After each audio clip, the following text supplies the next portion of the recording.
Well, welcome in, everybody. Ben and Woods, 97.3 The Fan. Great to be here with you on this Tuesday morning. You might have just noticed a new introduction to the Tuesday show.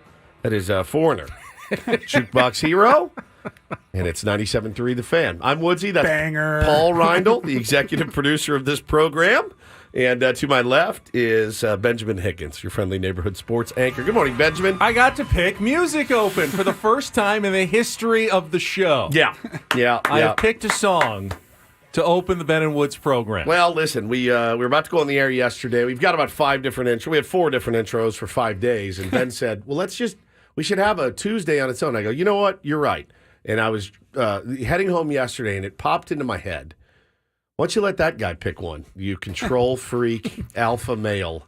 Let him pick one. And so I texted him. I said, you pick. And this is it. This is what it's going to be. When the show first started, I made the wise decision to just cede musical control to Woods, which was smart. Woods is our musical expert. He has made phenomenal choices, starting with the Rolling Stones, which was our open for many years. And then we started mixing it up, our Wednesday open, our Friday open, and now we've got Rolling Stones as our Throwback Thursday. Yep.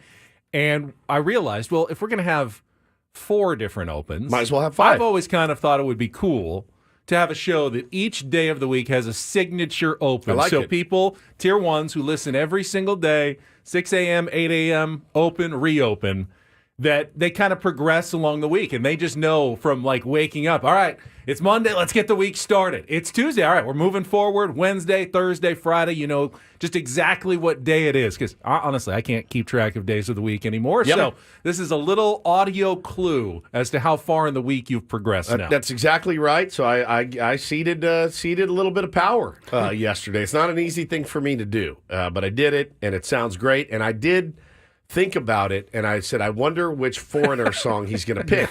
I probably would have gone with Urgent. But Jukebox Hero kicks ass. I mean, it absolutely kicks ass. It's very, very old, but it's very, very good. It's very good. I like the way it builds, starts slowly, and then explodes into the show. I always feel like if you're going to start in the morning, a morning show, you want to explode right into it. It's exactly that right. That song does it for me. I'm now fired up this morning. Tuesday's going to be his best show of the week. Yeah. It's going to be so good every single week. Should let him pick Friday. No kidding. When we usually lose him on Fridays. But no, it's great to be here with you guys this morning. And if I said, hey, man, we've got a lot to get to today, that would be a bald-faced or bold-faced lie. One of the two, maybe both. There's jackass to talk about. Nothing. I mean, there's the football matchups that are coming up. There was the football game last night, which was a pretty good game. I mean, the final score does not really indicate what kind of game it actually was. We will certainly get into that game last night, what the future holds for all parties, indeed. And, the baseball news that's out there right now it's just pretty sparse. Very, very sparse, actually, to be honest with you. There was a rumor going around on Twitter last night about one Fernando Tatis Jr. We will debunk that today as well. So we have a somewhat busy slate. Somewhat. Yes, we will have Amy Trask joining us. Which is fantastic. Which is great. But I'd like to share a little bit about what I did yesterday, although I don't know if we're totally officially there yet. I spent quite a bit of time working on my schedule so we could plan a trip to spring training. I don't think we're quite at the point where we can officially announce our plans, but as usual, you can expect us to be out there. You don't want to make sure everything's like booked and official before we totally announce everything. We're getting very close to like officially getting our trip set for spring training 2024 in Peoria, Arizona. Yeah. The dates, I don't think anybody cares really about the dates, but we will be out there. People care about the dates. I mean, they want to know when we're going to be out there. Not right now. I don't think they care right now. We'll let them know. And I mean, it's a couple months away. It's not a couple months away. Sometime between mid-February It's next month. End of March. It's next month. Mid-February. That's doing fine. drugs It's over there? No, this is a Vicks Vapo inhaler. Trying to clear the pipes here. Hannah cares about the dates, my wife. She needs to know the dates ASAP. My other job cares about the dates. Yeah, family cares about the dates. I thought the tier ones might wanted to circle it on their calendar just to make sure they knew when we'd be out there. Well, we'll be out there. We've asked, what's the best week for them. We like to accommodate when we can, and also it's very selfish. We want to make sure we get the max. What we don't want to happen is, hey, guys, sorry, we couldn't get you anyone today. The guys are... they're doing their EA Sports, video stuff, They got headshots to take. Yeah. They're getting fitted for Rawlings right after that. Exactly. And the three of us sitting outside at a table, it's 25 degrees, and we're like, can we not get Robbie Snelling or anybody out here? Is there not one GD prospect we could talk to? Not one. Don't ourselves. Get over here. Is Brett Sullivan anywhere in the building? Like, we don't want to do that. Yeah, we're going to suffer. It's really cold in the mornings in Peoria in February. So if we're going to suffer out there, it's for you. Bring it. So we can bring you some Padres. That's exactly right, man. That's exactly right. So we want to make sure we maximize our time. So we did put in a request, but I didn't even know how to feel about the text that Ben sent yesterday. Paulie, you were sleeping. Paulie went home and hit a hard nap because Paulie wasn't feeling well yesterday. Did you see the text that he sent of what he's doing? Now I got to go back and look. That's what you were going to talk about, right? What am I going to do? Like your MC thing? About the Spirit of the Barrio luncheon? Yes. Yeah, I was invited to MC the annual. All right, so well, stop, it's not stop. annual. Say it again. So I've done this before. They have usually a few months out of the year, they do a Spirit of the Barrio luncheon where they have special guests and an MC. It's down just east of Petco Park in the barrio, and community leaders, and there's usually some politicians and civic people, and they come and they do a lunch, and there's speakers, and it's a moderator, and there's a bit of a Q&A session, and I was invited to be the speaker, the MC, for the March 1st edition of the Spirit of the Barrio. Say what it's called again? Spirit of the Barrio. And who's the MC? I am the MC this coming first one of the year. Your name is? Benjamin Higgins. And you're the MC of what again? Spirit of the Barrio. The Spirit of the what? Barrio. And you're the MC. Or I guess it would be Barrio.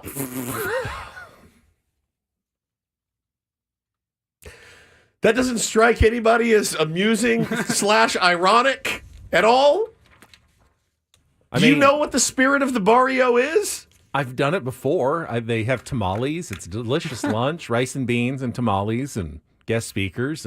And you are the MC of the Spirit I will of the have Barrio. you know that my great grandparents' family came here from Mexico to be farmers Okay, well, in that's Yuma, fine. Arizona. That's fair enough then. I didn't know that. I have it in my blood. Now I feel like somewhere. an a-hole. I know I'm the most suburban North County kid you'll probably ever meet. Not probably. And I may have lost touch with some of my Spirit of the Barrio roots at some point in my history. But they do exist somewhere in there. When you used to go watch the horses, what vehicle did you take to Rolls. Del Mar? The Rolls Royce. And what are you hosting again? Are you saying that people in the barrio can't go in a Rolls Royce? What are you hosting? What are you hosting? What are you hosting again? The Spirit of the Barrio. Spirit of the Barrio. Barrio. I'm getting better. It's I've unbelievable. been working on it. So now our spring training trip. See, Higgins is not a known Mexican name. Yes, it was my mother's side of the family, not where the name comes from. Right. On your mother's side. Yeah. Right. I when he sent that to me, I wrote back, I go, that's like unironically the funniest thing I think I've ever seen in my life. I'm like, are you sure they have the right person to do this? It's like me leading all right, guys, thanks everybody for coming today. I want to talk about health and fitness, okay? Take it from me. Being healthy, being fit, taking care of yourself, that's something that I clearly very much believe in. Well, it's gonna, I believe, be a Padres sports related luncheon topic. Well, then that and if makes they're sense. going with a local sportscaster, I mean, what? Scraby, Ello, Paul Rudy, Troy Hirsch. I mean, there's not a lot of great necessarily barrio candidates in our ranks. I guess you're in the radio best. and television in San Diego. Carlos says they're going to think it's David Alvarez up there. He will usually be there. Isn't that where you took that's the where I got my picture? picture with David Alvarez side by side. Tall Ben, small Ben. Exactly. It's so good. Ladies and gentlemen, Carl DeMaio is here to do the I can't look like both Carl DeMaio and David Alvarez at the same time. I don't know. I think you can. That is absolutely incredible. So, Paulie, our spring training plans are on hold as he finds out all the details for his Spirit of the Barrio luncheon, which is just, it still just delights me to no end. Yo soy el mayonesa. Yo soy el hombre de mayonesa.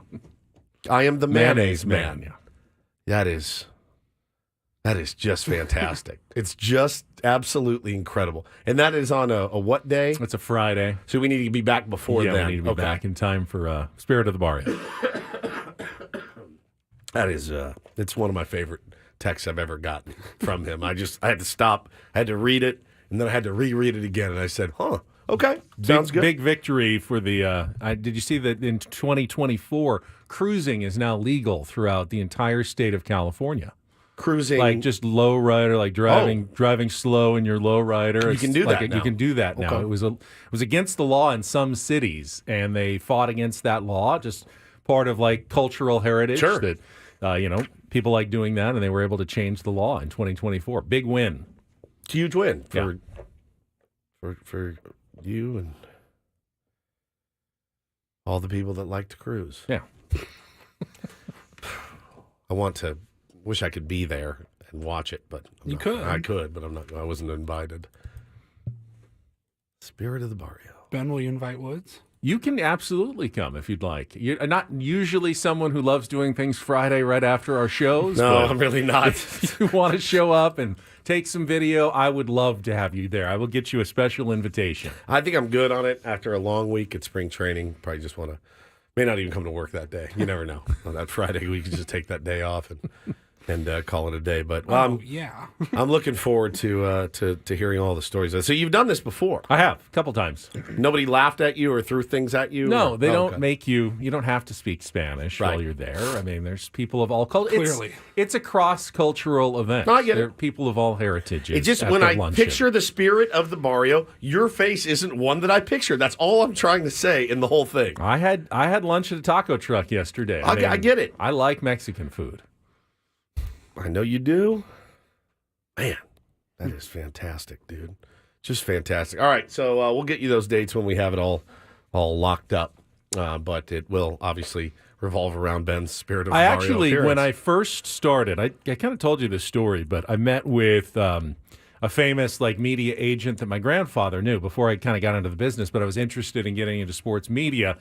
And he did say, if you want to embrace your kind of slight ethnic heritage, you could go with a pseudonym, like a more ethnic last name. And I decided not to. It felt a little cultural appropriation. Yeah, I'd say that probably wouldn't be fair, but I could have tried to grab onto some sort of, name from my mother's ancestors' heritage side. And what was the name? Do you remember? I mean, it's so many generations back, I'm not even sure what the last name was, because it's mother's side of the family, so it's like her name and her grandmother's name is not the same, but Rafa in the chat said I was about to say Ben could actually pass his Raza, so yeah, there you go. Yeah, I believe not it. when you hear me talk. That's true.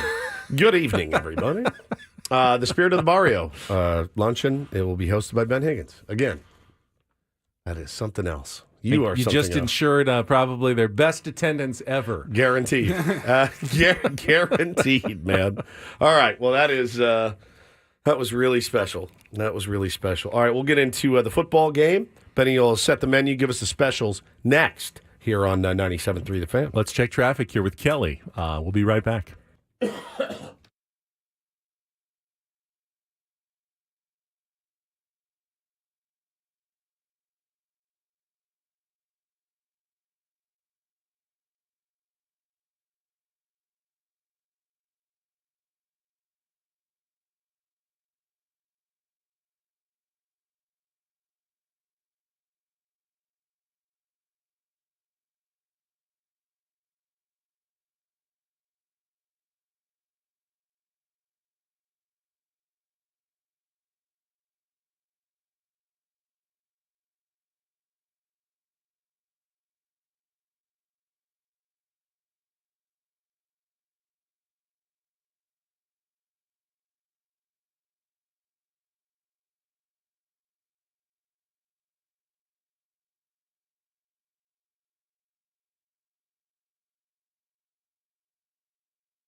Paulie's already on. He's already on the internet over there looking for an Airbnb for our spring training trip, which you guys have to understand. I mean, we told you the news yesterday about the company, right? And the company is going to be in a much better financial state now, I think, than they were 2 weeks ago, even. That being said, I think every company is trying to scale back on costs and cut costs where they can. There's one thing. Paulie found a really nice, reasonable Airbnb for 4 nights. It would be Sunday night, Monday night, Tuesday night, Wednesday night. Yeah, 4 nights. Yep. Very reasonable. But it does have a video game in it, like a stand-up video like game. An arcade game. That's going to be the thing that Adam sees that puts him over the edge, where he's going to see it and go, my dad would do the same thing where he'd go, do you really need a video game in there? It's like, it wasn't even in, I didn't filter it to say must include video game. I need stand-up arcade game. No, that's not what it's filtered to say. It just happens to be there. I think it's a quality home. Quality home, yeah, very nice. And we're talking about saving money. If we each got our own hotel room, it would be so much more expensive. They charge through the roof during spring training. That's the only time. Believe me, no one is making Peoria, Arizona a tourist destination from April through, January, because it's a horrible place to be. The only time they can ever charge their top rates is during spring training when people are out there to see the Padres, Mariners. It's pretty close to, the Rangers and Dodgers and all those other facilities that are in the Western Valley of Phoenix. So they charge the absolute highest rate. So I feel like we're doing the company a service by sharing an Airbnb. Did you really need a video game? That's what I'm going to hear over and over and over and over. No, we just want one. It just if he checks your filters, it says must include arcade game. Holy cow! All right, buddy, last year we got a place with a hot tub and a pool, and we didn't even pay the extra money to heat up the pool or the hot tub. You're welcome, Adam. Yeah, I stapled my head to the carpet. So I'm learning a little bit more about my family history here. Are you? Because I just said on the air live, I stapled my head to the carpet, and you didn't hear me because you're staring at your phone. I thought you'd be curious about this after we discussed it. That's nice, Woods. Anyways. Yes. All right, shoot. So let's see. My great-great-grandparents actually fled from Pancho Villa and crossed over into Arizona via horseback when she was very young. And my great-great-grandmothers on the Mexican side of my family, their last name was Franco. Franco. So, through the vagaries of history, if you carried down your mother's name all the way instead of the father's side name, I would be a Franco. Ben Franco. Yeah. That's a pretty badass stage name. Not bad. Ben Franco. Ben Franco. Should be your radio name. That should be your radio name. Ben Franco. It's Franco and Woods. It'd still be Ben and Woods. Yeah. I like that. Yeah. I got to tell you, I like Franco a little bit better than Higgins, if I'm being completely honest. Can I put you my phone as Ben Franco? Sure, why not? You should tell. Am I related to Julio, I wonder? You should tell people. Hopefully not. You should tell people that's your name, Ben Franco. Maybe this isn't a good time for it right yeah, now. that's true. I like that. I like that a lot. I'm putting your name as Ben Franco on my phone. How's your staple wound in your head? It's fine. I just want to check on you. Good Make to sure go. you're Just want to make sure you're in. You're all the way in as we are live on the radio. I know. I'm trying to add to content over here. Doing my best. All right, so you kind of set the stage a little bit, but let's hand out the menus for the Tuesday program here. Obviously, we'll jump into last night's national championship game. We'll do that next. Michigan over Washington last night. Not a giant surprise. I know you guys were kind of hoping, crossing your fingers for the Washington Huskies, and let's be honest, they made it more of a game than some of us thought it would be after the first quarter. Did they make it more of a game, or did Michigan help them make it more of a game? And nobody wanted to win that game for a while. We can certainly break it down and talk about what happened last night in Houston. San Diego State back in the rankings. I will not have a major irate rant this Tuesday like I did last week because, honestly, I'm okay with where they were put at number 19. We'll discuss their game tonight, college basketball. We'll play Take on Woods coming up in our 7 o'clock hour. Don't do this. It's 7:35, the Princess of Darkness. We don't have a lot of football guests on this show, as you know. When we do, we like to make them count. And the playoff matchups are announced. Amy Trask is one of our absolute favorite people. She is, for people who know, she's just the best. In football circles, she's smart, she's funny, she's a significant figure in the NFL. Massively accomplished. Yes. You know, it's funny. I was thinking about this last night when I tweeted out, always a great day to talk to the Princess of Darkness. She is one of, I'd say, I can count on one hand, people that when she talks about back in my day, it doesn't bother me. When she tells stories of her days with the Raiders and working with Al Davis, I'm all ears, man. Most of the time when I hear, well, the way that we used to do it is blah, blah, blah, it just in one ear and out the other. She has a way of reflecting and talking about her past experiences without making it all about her. Without making it about her and about not and also while also appreciating the way that the new game is handled. You know what I'm saying? Like there's so many people I've talked to that are like, well, back in my day. And when she does it, I don't care. I think what I really love about Amy is that you know that to be a woman in the NFL, especially back then, working with Al Davis and the Raiders, how tough she had to be every single day to prove herself that she belonged there. And yet, she's also sweet and nice and caring and kind at the same time. As kind as you can be. I love that combination of tough yet kind. I think you're kind of tough yet kind. I can be, Woods. but yeah. But that's one of the things I absolutely love about her. She knows her stuff in the NFL. She's not afraid to admit when she's wrong about things. I love the entire package that is Amy Trask. She'll be with us at 7:35 this morning. Second half of the show, regular segments like our Reindl Report and much more. So we have a lot to get to. I mean, it's not nothing on a Tuesday, but we're still waiting on the baseball news. I know you're going to debunk a Fernando Tatis Jr. report. Good reporting out there. Wood's doing his homework before the show. And I do have one bit of Shohei Ohtani news that I saw yesterday that we can get to as well in some baseball talk. Need you to explain this one to me like I'm 5. It's fine. I don't know that I can on this one, but it's so confusing. I thought it was somewhat interesting that at least someone is trying to call out the Dodgers on their financial shenanigans. And it's not Major League Baseball, and it's not any of the other teams, but someone is calling the Dodgers out on their financial shenanigans. Someone's hot about it. Yeah, and we will talk about all of that coming up. But let's get right into the college football championship game last night. We'll do that when we come back next with Ben and Woods on San Diego's #1 sports station, 97.3 The Fan.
Well, I suppose congratulations are in order. I was wondering if you'd even offer them. Oh, you know me, man. I'm all class all the time.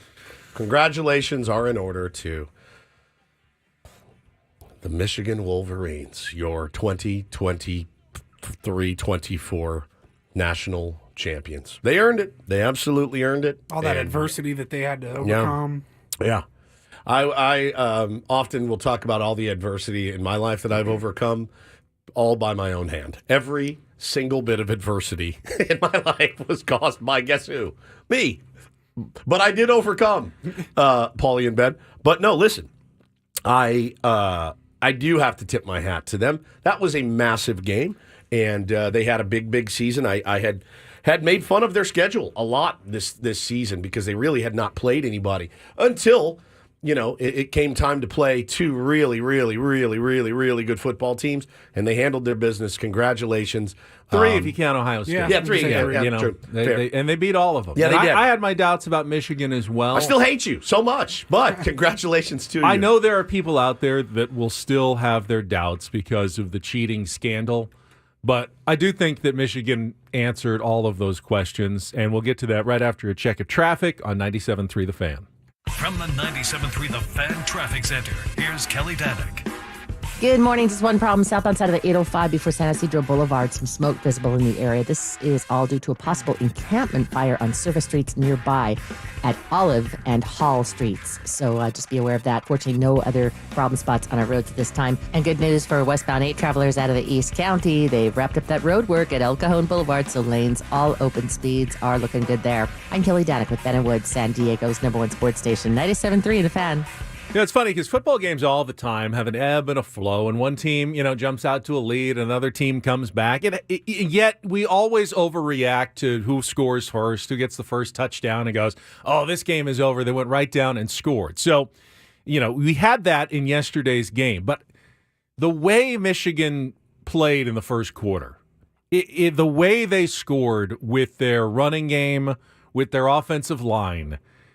It did feel like the game was going to get out of hand. It really did. That Washington was not going to be able to compete with Michigan in that game yesterday. And I, quite honestly, I ended up being very surprised that it was still a one-score, 7-point game in the fourth quarter. If you had told me in the first quarter, still going to be a one-score game in the fourth quarter, I go, no way. I agree. No way. I mean, but then again, I started thinking about it, and I thought to myself, they broke 2 big runs. That's all they've really done. They broke 2 big runs. And that first one felt so fluky, where you just kind of ran into the line, squeaked out, and was able to go the distance. The second one was where I was like, oh, boy. But they had also been moving it forward, on the ground. And to me, that's always the sign of a team that's going to dominate. If you can move the ball on the ground, you can pretty much do anything. Because you're going to soften the defense, and the play action will murder you. Then they got to sell out to stop the run, which opens you up to the big play passes. It's such a great formula for victory, early rushing success. No doubt.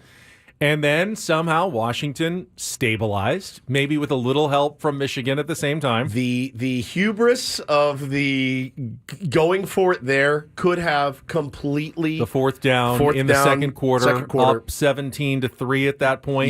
Yep. The going, now I understand the desire to try to put it away at that point, but you didn't get it. A great defensive play by their cornerback, and now it's Washington's ball. They go down and score. So now it's just the whole thing flipped. And I think, for me, I was on the air yesterday talking about how Michael Penix dissected the Texas secondary. He dissected them. There was nothing those guys could have done. They were in the right position. Their head was turned. They were in the right place. He was so accurate. Now, we've seen quarterbacks come out jumpy. We've seen quarterbacks come out fired up, airmailing balls because, the adrenaline, the moment is huge. They usually settle down. He never did. He really never settled down. He was wildly inaccurate. He missed. He was pressured a ton. But he only got sacked one time. Yeah. He was on his ass a lot of the night. That being said, he missed so many open throws. The fourth down that was wide open. I mean, he had another 20 or 30 yards easily, ahead of him. if not a score. Yeah. And that's just not a throw he misses. I thought he might settle down after the big fourth down touchdown completion late in the second quarter. Like, they needed to have that. If they had gone for it again and failed there, you could see all the air coming out of the balloon, and it felt like momentum might be turning there, but he never really got it going in the second half either. No. And credit to Michigan's defense, Sure. which I thought would be the difference in the game. Michigan's defense was simply at a different level than I think what Washington had faced all year. And they were never able to get any sense of rhythm, it felt like, on the Washington offense. The only reason they couldn't get a rhythm is because he threw to the wrong receivers, and when he did throw to the right receivers, it was left, it was right, it was down, it was up. You don't want to put it all on Michael Penix, but, bro, if he completes, I'm thinking at least 5 throws off the top of my head would have completely changed that game last night. There was a comeback that he skipped that he just doesn't miss. He was, honestly, I know nothing about playing quarterback. I've seen Michael Penix play enough to know that he was not driving the football. He was kind of like back foot, kind of slinging it a little bit, which he's known to do from time to time. But there were throws they needed him to make last night that he should have made. There were reads, that tight end seam up the middle. He's like, where are you? He checks down. These were like basic plays. It was a little bit too big. And how much is that Michael Penix, and how much is that Michigan, doing things to make life difficult? I do think that had Michael Penix had his best game, played like at his best level, I think they win. Washington Like the Texas could game. have won that game. I think so too. They could have won that game. And I'm not placing all of this on Penix, obviously. He didn't get enough help from his offensive line, didn't get enough help from some of his receivers at times. He's running back, high ankle sprain, first play of the game. I mean, but it was at least there. They definitely weren't the better team, but the victory was possible with a great performance. They didn't have a great performance. I don't know if it was his worst game ever, but it certainly was not at the level that he had been playing at the last few weeks. If you fell asleep at 4 o'clock yesterday and missed the entire game, it sure felt a lot closer than 34-13. It did. You got the late interception, the late scores. Listen, and if you're a Michigan fan, don't take this the wrong way, but you got away with about 13 holds downfield. You do. I mean, it happens. You can't. But again, I was going to tweet last night, but I didn't feel like arguing. Michael Penix absolutely missed so many throws that changed the complexion of that game. But holy smokes, man. Like, you got to be thanking your lucky stars because they really let the Michigan DBs play, but they called really ticky-tack holds on at least 2 occasions on Washington. There was that one that erased the big 32-yard completion. That was a game-changing call. He finally was it pops holding? one. Probably. I mean, he grabbed him with his arm and slowed him down, but had they been calling that both ways, there definitely is the question of whether the referees were consistent in the game. Even the late 4th down attempt, the receiver gets mauled by Michigan's DB, and they're like, we have offsetting penalties, holding, and again, guy throws his arm out, and I didn't see any grab on, but there were Washington receivers running down the field, Michigan guys with handfuls of jersey, handfuls. And they weren't called. Again, you guys played a great game. I'm not taking away from it. Penix missed so many opportunities to win that game for his team last night. But holy cow, you guys got away with murder penalty-wise. Murder. Blake Corum was named the offensive player of the game. One little nitpick I'd have, and he did have more yards and more carries in the end. He kind of carried the load in the second half, scored both of his touchdowns in the fourth quarter. He and Donovan Edwards combined for 238 rushing yards and 4 touchdowns. To me, though, it was the 2 runs by Donovan Edwards that changed the game. No question. 100%. Maybe he didn't carry the heavy load the whole game. But if you want to tell me who was the offensive player of the game, who made the biggest difference for the Michigan Wolverines, it was easily Donovan Edwards. Was Blake Corum's the better running back? He's the better player. I get that, and they tend to reward the guys who get more carries, who get more yards. They both had 2 touchdowns. But Michigan, without those plays, and that's individual skill as well, that patience, bouncing off the tacklers, finding those holes and scoring those 2 40-plus yard touchdowns. Come on, there were not 2 bigger plays in the game than those 2 runs. And while he did less, I would say he was my offensive MVP if you had to pick someone for Michigan in that game last night. Yeah, I mean, and Penix got banged up. He was beaten up that entire game. But and there were drops. He had a couple of drops too. An easy conversion was dropped from them. But I'm telling you, man, you missed that one wide open throw on fourth down that he has nothing but space in front of. You missed that throw early, bro. Like even the best quarterbacks are like, if I miss that one, it's like missing a 2-footer.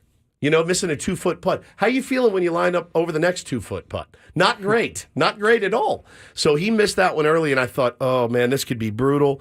The one big pop that he got gets called back on a pretty ticky-tack call. Especially, you saw so much going the other way. I don't know, man, but it was a good game. Like, it was a really good game. It was entertaining. For most of the time, I'm watching the game, and look, I had money on Washington as well.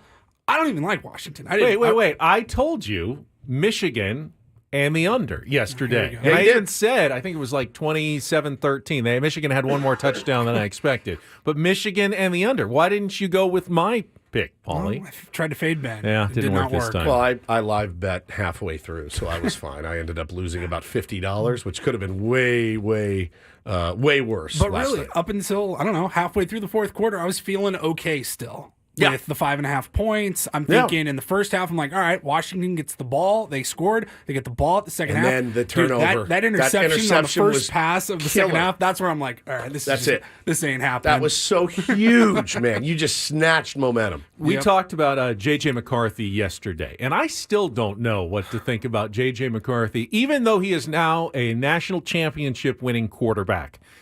140 yards passing, no touchdowns, no interceptions. He was definitely out there for the game. I think the most memorable pass he threw was the fourth quarter over the middle of the tight end. Dime. That was a nice pass. It wasn't a long one. No. His biggest play, though, was with his legs. Most of it came after the catch. Yeah, had some big runs with his legs, important ones at least. But I still don't know. Is he a dynamic, good quarterback? Is he a game manager? Is he someone that goes to the next level? Is he? Some people say they're talking about first-round pick. Some people say he wouldn't even start on a high school team. There is so much varying opinion about J.J. McCarthy. The only thing I can tell you, he's definitely the most mentally healthy quarterback in America. The guy has more mental health routines than anyone I have ever seen between his meditation and the mental coach that he has on the sidelines and everything he does to get in the right headspace for the game. He is a walking advertisement for like good mental health and being in the right headspace for games. He makes good decisions out there. He's not going to lose the game for you. And if that's what you're looking for, then J.J. McCarthy certainly is your guy because he didn't lose any games for Michigan this year. No, none. He's lost one game in his entire career, I think. Listen, we've guys, we've seen that quarterback 100, maybe even 1,000 times in college football. We've seen him. I don't know. All right, let me ask you a question. He's not quite as good of a runner, but he reminds me a little bit of Alex Smith, who was voted into the College Football Hall of Fame yesterday. When you think of Alex Smith, you don't necessarily think of the most dynamic quarterback, but he lost one game as quarterback at Utah. Wasn't he a pretty prodigious passer, though? Like, didn't he sling for he threw for over 5,000 yards. Yeah. He did. But, I think if you add up everything McCarthy has done, it's not going to look bad. True. I think he had 22 touchdowns, 4 interceptions over the course of the season. Very solid. And, Smith went on and had a pretty good career in the NFL. Not Hall of Fame, but a really good, long NFL career. I don't know. Is that in the future of J.J. McCarthy or not?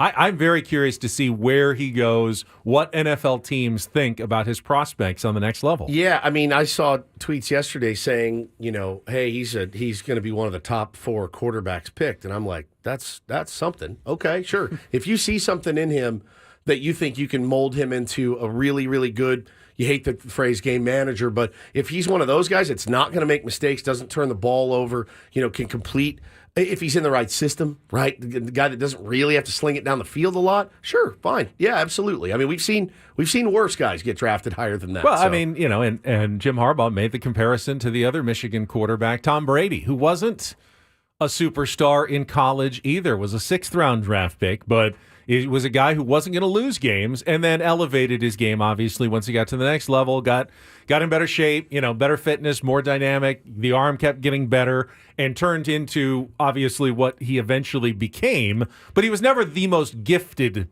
player on the field. It's interesting, though, because I saw a lot of people talking about Michael Penix's draft stock plummeting last night.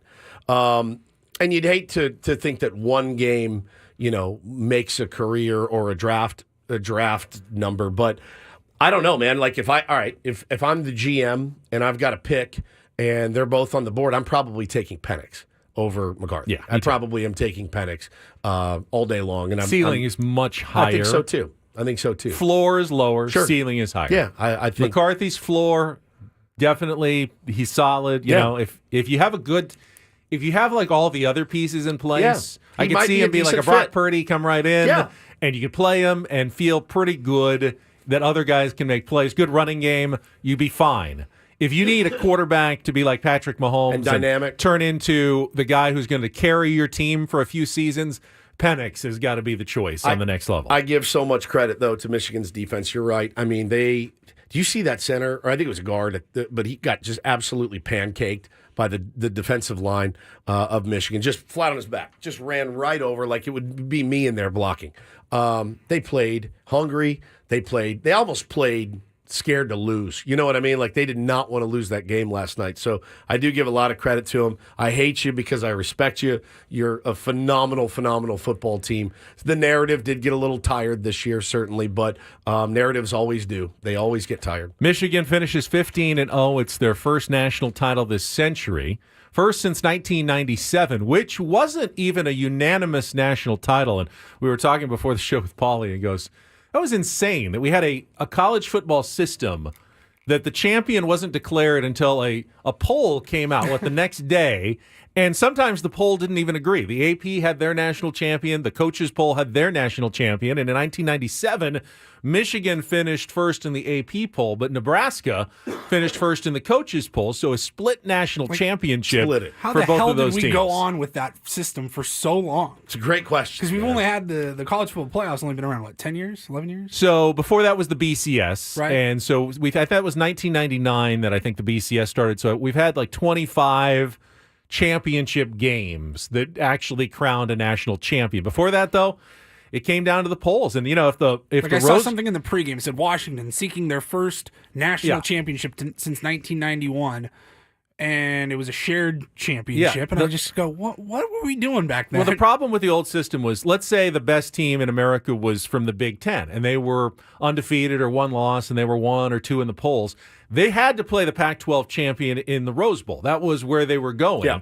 And the Pac-12 champion may have been ranked 12. Yeah. So if the number 2 team was playing the number 3 team in, say, the Orange Bowl, and they had a big win, There's your you win. could win and you could still fall in that last game because you had a weaker opponent in your last game of the season. It just came down to kind of the arbitrary whims of what the voters, the last impression that you left on the voters, and it didn't make a lot of sense, especially in American sports, not to have a title game at the end of the season. I do think the system going forward with the 12-team playoff is going to be much better than anything that they've had before. I cannot wait for it. I think it's going to create more good games. Because even with this college football playoff, I feel like every year there's been at least 1, if not 2, absolute stinkers of games of the last 3.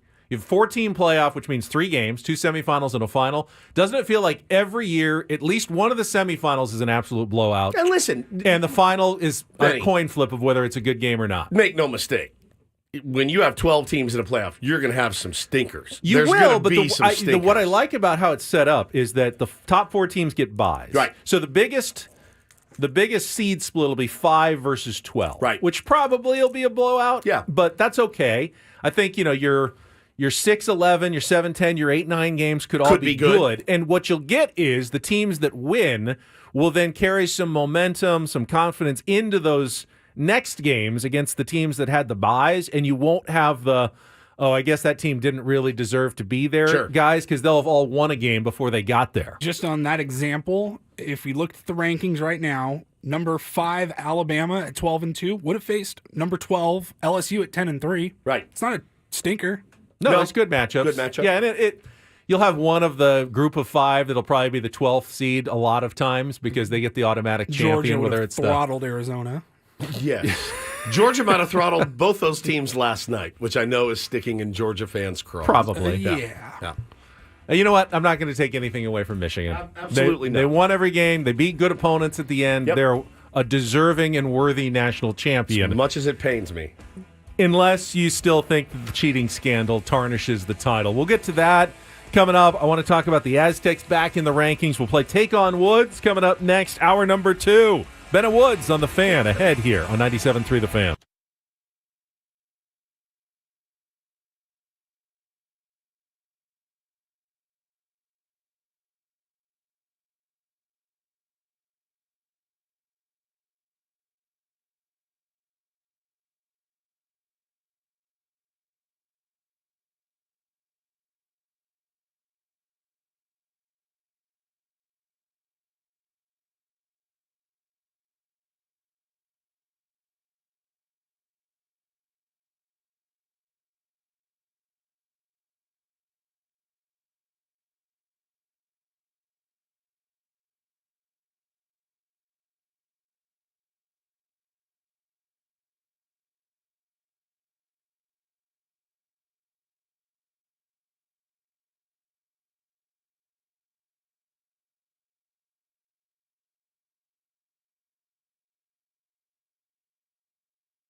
Yeah, the latest, the mock draft I saw, Benny.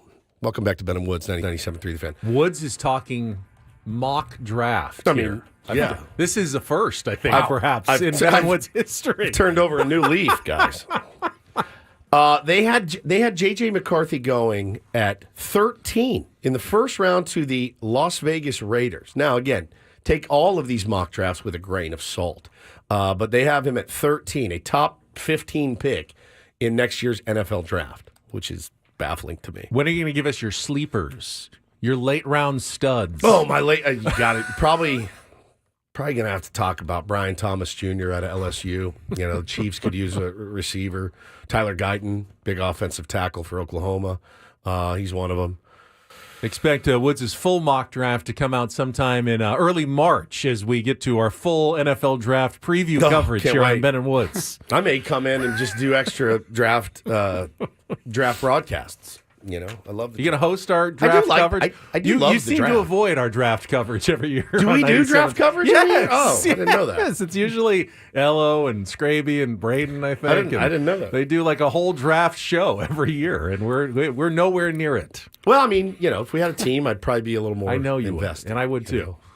All right, San Diego State basketball back in the top 25, and I have really no complaints. Higher than you thought they were going to be. Yeah, I was thinking low 20s. They actually were ranked 19th in both the AP and coaches poll yesterday. And what really actually surprised and impressed me, the voters put 3 Mountain West teams in the top 25, Colorado State just ahead of SDSU, Utah State just behind SDSU, and Nevada is knocking on the door as well. I don't think there's ever been, in the history of the Mountain West, a poll that featured 3 teams in the top 25 and another one knocking on the door. And New Mexico is even a potential team that could get some votes as well. They're not making some noise yet, but they're 13-2 and will face the Aztecs on Saturday. This may be as good as it's ever been for San Diego State. And I thought it was also noteworthy with the Aztecs ranked 19th. And again, I understand the polls don't mean anything. They don't even factor into play what seed you get in the NCAA tournament. That's not information that the seeding selection committee takes into the room. They have the net rankings and the Ken Palm and the computer metrics, and they look at all of those, your quad 1 wins, your quad 4 losses. They don't have, the polls don't make a whit of difference in the seeding.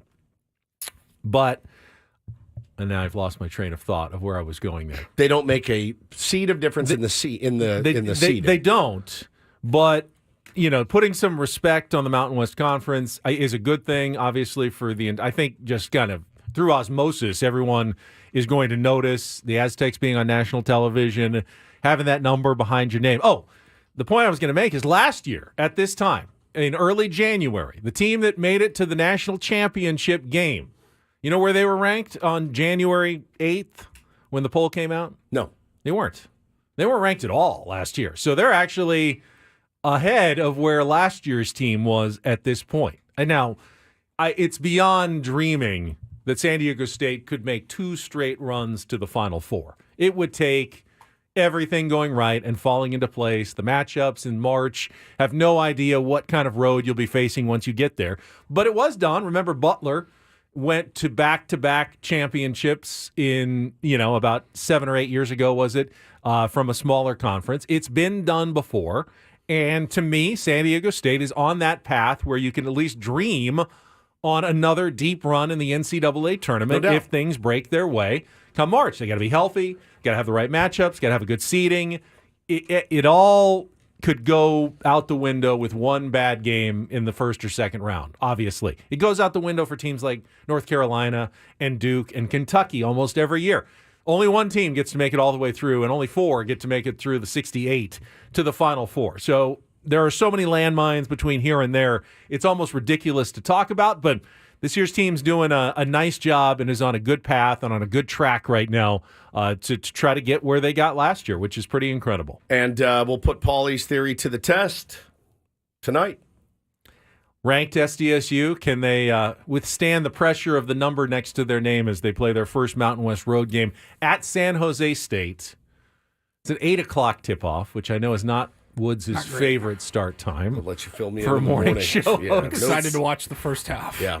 I'm more worried about this Just weekend's game than tonight's game as far as losing after you get ranked. Tonight's game would be a bad loss even on the road. San Jose State's definitely on the bottom end of the conference. Saturday, I've heard the pit may be sold out, which is they have like 16,000. It's a tough place to play, and every time San Diego State goes into one of these games, they have the biggest target on their back. They already did because of the consistent success they've had in the Mountain West. And let's be honest, because of the show, the show puts a target on San Diego State's back by being arrogant and funny and really what you want. amazing student fan base, but they get under the skin of the other student fan bases who then want to take it out on the basketball team when they go on the road and they want that to be their big win of the season when San Diego State comes to town. And that's true of New Mexico, it's true of Colorado State, it's true of Nevada, it's true of UNLV. All of these schools, if you ask them honestly, if you could only win the one game this year, which one do you want to win? It's now the San Diego State game every single season. I promise you. Yep. That's the team they want to beat the most. So every game, in that sense, is a dangerous game, especially on the road for the Aztecs. Got to handle tonight. handle tonight. Don't look ahead. Don't look ahead. Play your best. How's the health of Reese Waters? Is he going to be? I know he played last. Yeah, I mean, hopefully getting better would be the idea. But there is a interesting, intriguing possibility for San Diego State. And first, we need a contestant for Take on Woods. If you want to call in, 833-288-0973. Are we doing? We got a new prize. We got a new prize this week. New trip. Yes. We'll get to that coming up. You tell us. 833-288-0973. There it is. I will tell you all about it in just a second. You can call in. I will say, so one of their freshmen, and there was a feature in the UT about him this morning, Magoon Guaf, I think is how he's 7 feet tall. I saw that yesterday in the UT. And I mean, it's hype at this point, but he was injured. He had ankle surgery, was out during the preseason, and just started practicing the last few weeks. And Mark Ziegler wrote about it in the UT saying, guy has really impressed in practice. Hell he yeah, is a dude. shot blocker. He's got touch. He's like 3-point yes. shoot, 7-footer, to the point where like Brian Dutcher's almost thinking about burning the redshirt season and like maybe we bring him back and start playing him. 100%. It's certainly intriguing to add that Nathan Mensah like shot blocking ability underneath, along with a guy who actually can shoot the ball and has a pretty fluid game, they say, for a 7-footer. I like it. Don't know if they will.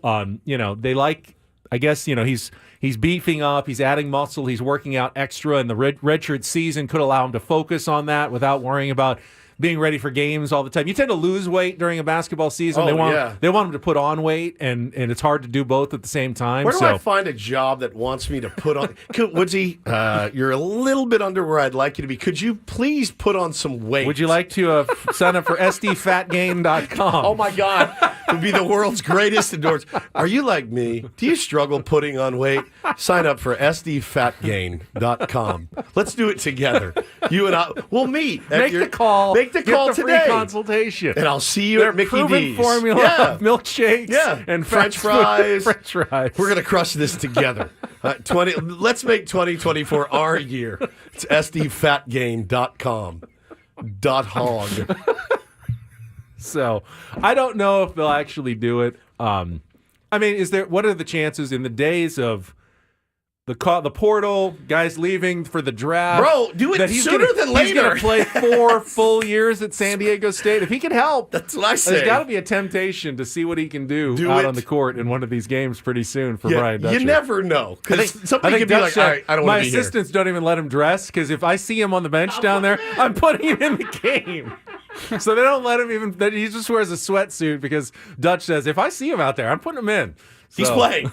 Like, that's how good he's looked so far. And I've seen some of these hype articles. Some of them turn out to be true. Some of them are just hype. You're never a player until you've actually played. You got to get into a game to prove it. But that's right. Another guy that Aztecs fans can dream on going forward. All right, I see some people calling in. New prize. Let's get to it. It is time for Take on Woods.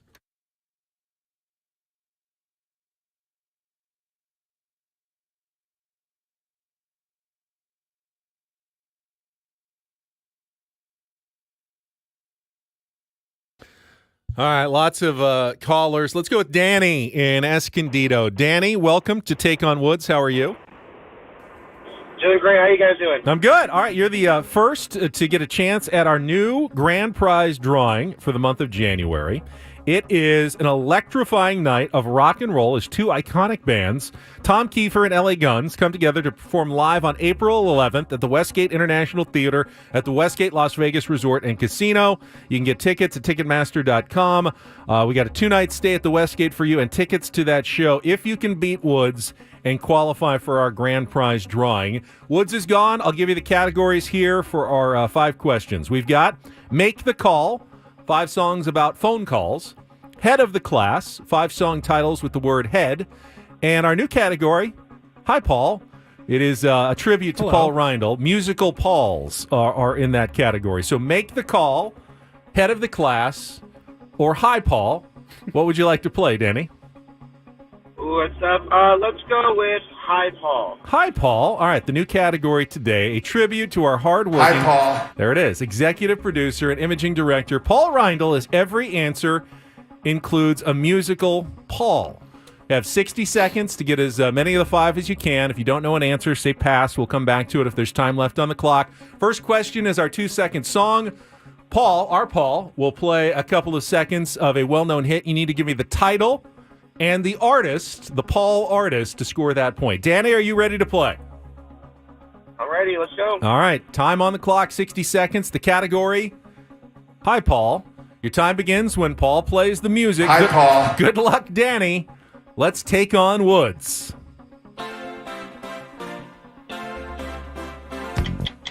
You Can Call Me Al by Paul Simon. Correct. Which musical icon collaborated with Michael Jackson for his 1983 song Say, Say, Say? Paul McCartney. Correct. Now in his 80s, which Canadian-born singer recently performed in Times Square on New Year's Eve and is known for signature songs including Put Your Head on My Shoulder? Pass. Which folk trio always denied that their hit song Puff the Magic Dragon had anything to do with smoking of marijuana? Peter, Paul, and Mary. Correct. Which 1960s group from Idaho was fronted by a keyboardist who shared a name with an American Revolutionary War hero and a band that's also an NFL team nickname?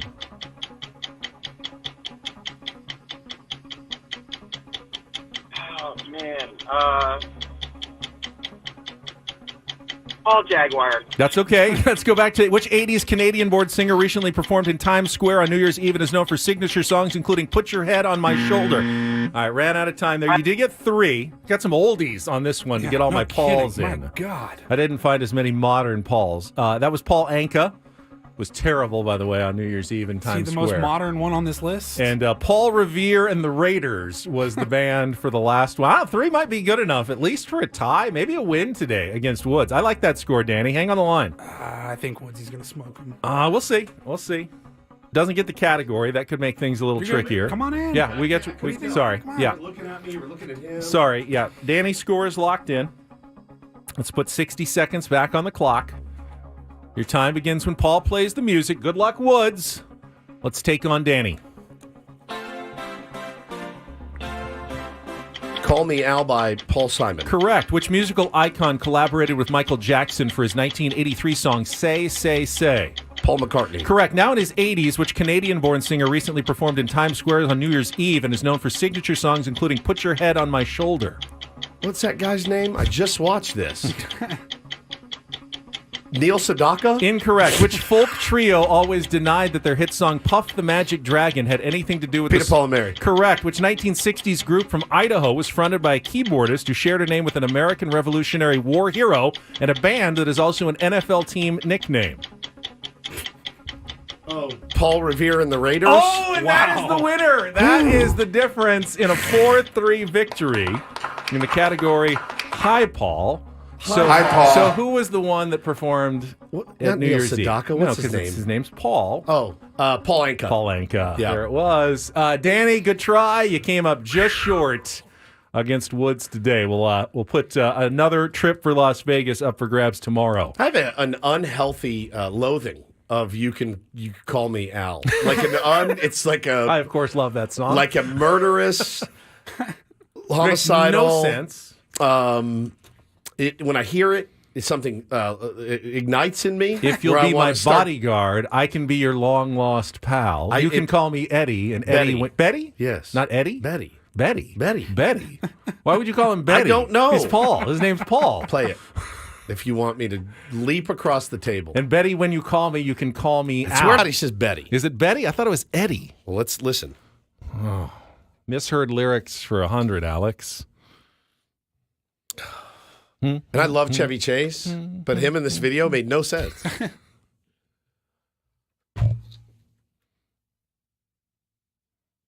So hard. Is it just this song, or is it Paul Simon? It's all of it. Yeah.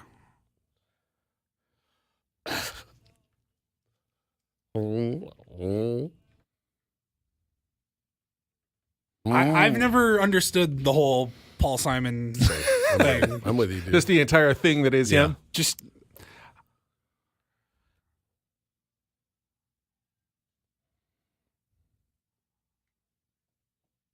Betty. You're right. Yeah. It is Betty. Betty. Not I Eddie. got friends that swear by Paul Simon, and I Same. go, what? Yeah, dude. It's whatever. Get on the bus. And he couldn't get along with Gus. Art Garfunkel either, right? They really had a big falling out. They did.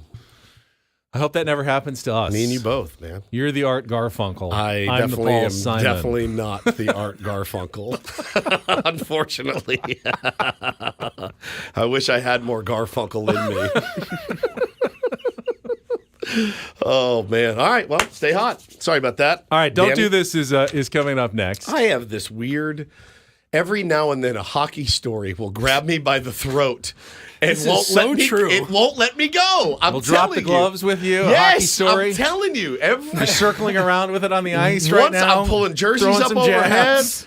Once a year, a hockey story will grab me and it just doesn't let go. And this one is riveting to me. That's coming up next after a check of traffic on 97.3 The Fan.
All right, once again, my apologies for not mentioning that Take on Woods was brought to you by Valvoline Instant Oil Change. It only takes 15 minutes, and you don't have to get out of your car. For directions and discounts, go to SoCalOilChange.com. That's SoCalOilChange.com.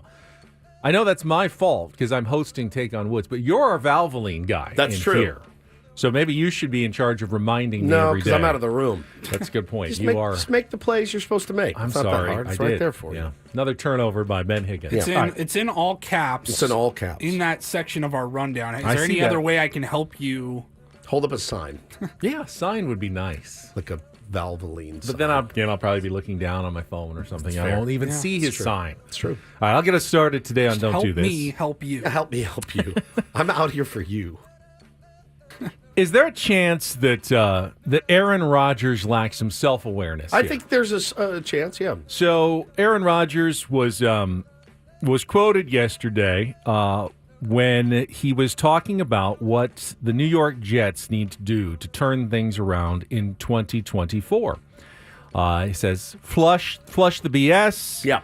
And they have to eliminate the distractions. Football has to be the focus. They can't be caught up in everything that's swirling around the team. Now, I'm not a Jets fan. I'm not inside that locker room. I don't really know what goes on. But from an outsider's perspective, I'd have to say that it seemed like the biggest off-the-field distractions swirling around the Jets all year long was one Aaron Rodgers and everything that had to do with his comeback and his weekly appearances on the Pat McAfee show and what he thought of Coach Robert Saleh and when he was brought back to the practice squad. Now, Aaron Rodgers is a big name, and he can't help when people want to cover what he is doing and saying. Sure. But he could have maybe aided the Jets in minimizing the distractions by taking a less forward-facing and prominent role outside of the football field this season after he got hurt in the first 4 plays of the season. It's weird, too, because when you join a new team, you want to be the rah-rah guy. Especially if you're hurt, you get hurt a minute into the game and you're done. Your season's over with. And now you're resigned to being a leader, a veteran, helping, shepherd the young guys along. And I think he's done that. I think he's done a decent job at that. He was very supportive of Zach Wilson and all the other quarterbacks. But, yeah, man, it's kind of tough to say, we got to cut this BS, all this outside noise, when you're basically the source of a lot of the most of the outside starting noise. a war with a late night show host. Jimmy Kimmel skewered him last night in his first monologue, and there's a big. He's supposed to be on Pat McAfee's show again today, where they say he's supposed to issue an apology. Jimmy says, "I'll drop it if Aaron apologizes I don't publicly." think he'll apologize. Do you? But can Aaron Rodgers? Jimmy said, he goes, I don't think he will. Yeah. But if he does, I am happy to end this right now. For sure. I hope I don't butcher this story because this story grabbed me last night. Don't know why, don't know how, but it grabbed me. Really wish we had an NHL team here with drama like this one. So this is the story of Philadelphia Flyers draft pick Cutter Gauthier, Ben. Now, he was traded yesterday in the middle of the Flyers game to the Anaheim Ducks. And people were like, whoa, this guy was a huge pick. I think he was the 5th pick by the Flyers in July of 2022. Now, it's pretty convoluted how the NHL draft works. You draft a guy, you have his rights. He was in college at Boston College at the time, and he said, I'm going to stay, which is not uncommon. It happens a lot. I'm going to stay and finish out my thing with Boston College. Then they usually go into the development programs. He said, no, I'm staying another year at Boston College. They're like, ooh, we'd really love to get you the playbook and get you working on the way we do things in Philadelphia, Cutter. And he said, nope, I'm good. I'm going to play for Team USA, and I'm going to finish out this. Now, BC's the best hockey school in the country right now. I believe they're number 1. He's their frontline center. So he is pot committed to Boston College. And then it came out he never wanted to play for Philadelphia and allegedly told them, I don't want to play for you guys. I don't draft me because I don't want to play there. I don't know why. I don't know if it's because of the city, the organization, the head coach, John Tortorella, our old beloved. Torts. Yep. The only hockey coach I can name, I think. No one really knows why. I do know they made a last-ditch effort, though. The brass of the Flyers flew to Sweden to meet with him and talk to him. And I believe, based on reports, he ghosted him. Just never communicated his intentions or interests. So there was a gentleman yesterday on the what is the name of the podcast? I just saw it. He was on a podcast yesterday talking about this trade that happened. Snow the goalie. Snow the goalie. That's right. It's the Flyers CEO, isn't it? Well, you just ruined my tease, but yeah. So, yes, this guy was on. You said this guy. This guy was on the Snow the Goal podcast. I feel bad for Cutter when he comes to. Well, I don't really feel bad for Cutter when he comes to Philadelphia, but it's going to be a rough ride here. It's going to be a rough ride here, and he earned it. Because you know what? We're Philadelphians, and that's how we want people who want to be here with us. Dude, so again, I was going to say, that wasn't a podcast host. That was the CEO of the Philadelphia Flyers saying, basically, when this kid comes here, he's a dead man. We are going to. There's a target I feel on his bad back. for Cutter when he comes to. Well, I don't really feel bad for Cutter when he. Like right there, I was like, "Ooh, dude." Well, I don't really feel bad for Cutter when he comes to Philadelphia, but it's going to be a rough ride here. It's going to be a rough ride here, and he earned it. Because you know what? We're Philadelphians, and that's how we want people who want to be here with us. He is a 19-year-old kid. That dude has basically just put a bounty on his head. Is this like an Eli Manning situation? I think it's kind of where like I just that. don't want to play for your organization. I don't want to play here. Because honestly, Philly has been a rising sports town. And if you had your choice of Philadelphia or Anaheim right now, which is where he was traded to the Ducks, don't know why you wouldn't choose Philly to start your career. I feel like, I'm sorry, I'll say this. If you're an athlete and you're going to be drafted, if a team in Philly takes you, just embrace it.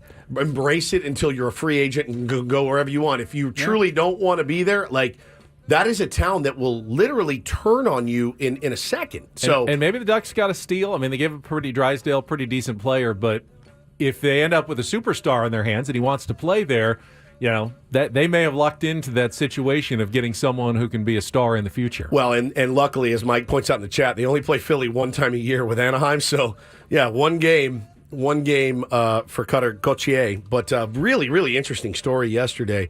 And the ghost bit I thought was pretty interesting, of just not showing up to a meeting, not communicating your feelings.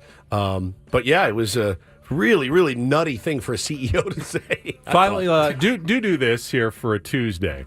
DD mega doo-doo. And I always respect a local news reporter who knows how to plow through when there's distractions all around you, whether it's an SUV running you over or someone jumping into your live shot.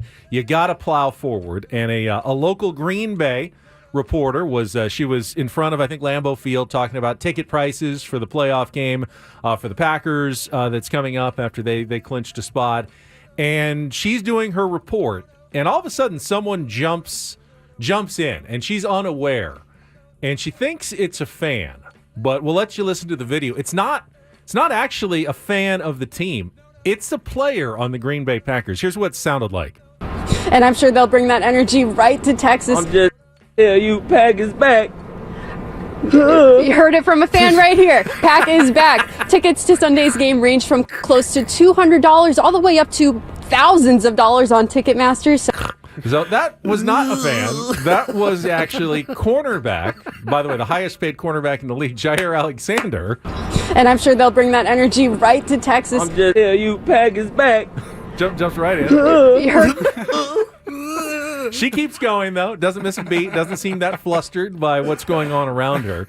Now, Alexander, of course, was in the headlines a couple of weeks ago when he got suspended for basically declaring himself a captain and nearly messing up the coin toss. Do you remember that? Missed that so over the weird. break. He missed that story. That was a DDT. Declared himself a captain, went out for the coin toss, and then nearly said, "will receive" instead of defer, which would have meant that the opponent, whoever they were playing, the Panthers, would have had the ball to start both halves. You, Pack is back. But good for that reporter who didn't let anything distract her from her local TV news report. You heard it from a fan right here. Phenomenal. And that's Don't and Do This for a Tuesday. That was Don't Do This with Ben and Woods on 97.3 The Fan. All right, we got to run. Amy Trask is going to join us, Princess of Darkness. We'll talk about the NFL playoff matchups and more coming up next here on 97.3 The Fan.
I mentioned earlier that we don't have a ton of football guests on our show, pretty much because they don't necessarily meet the standards of what we're looking for.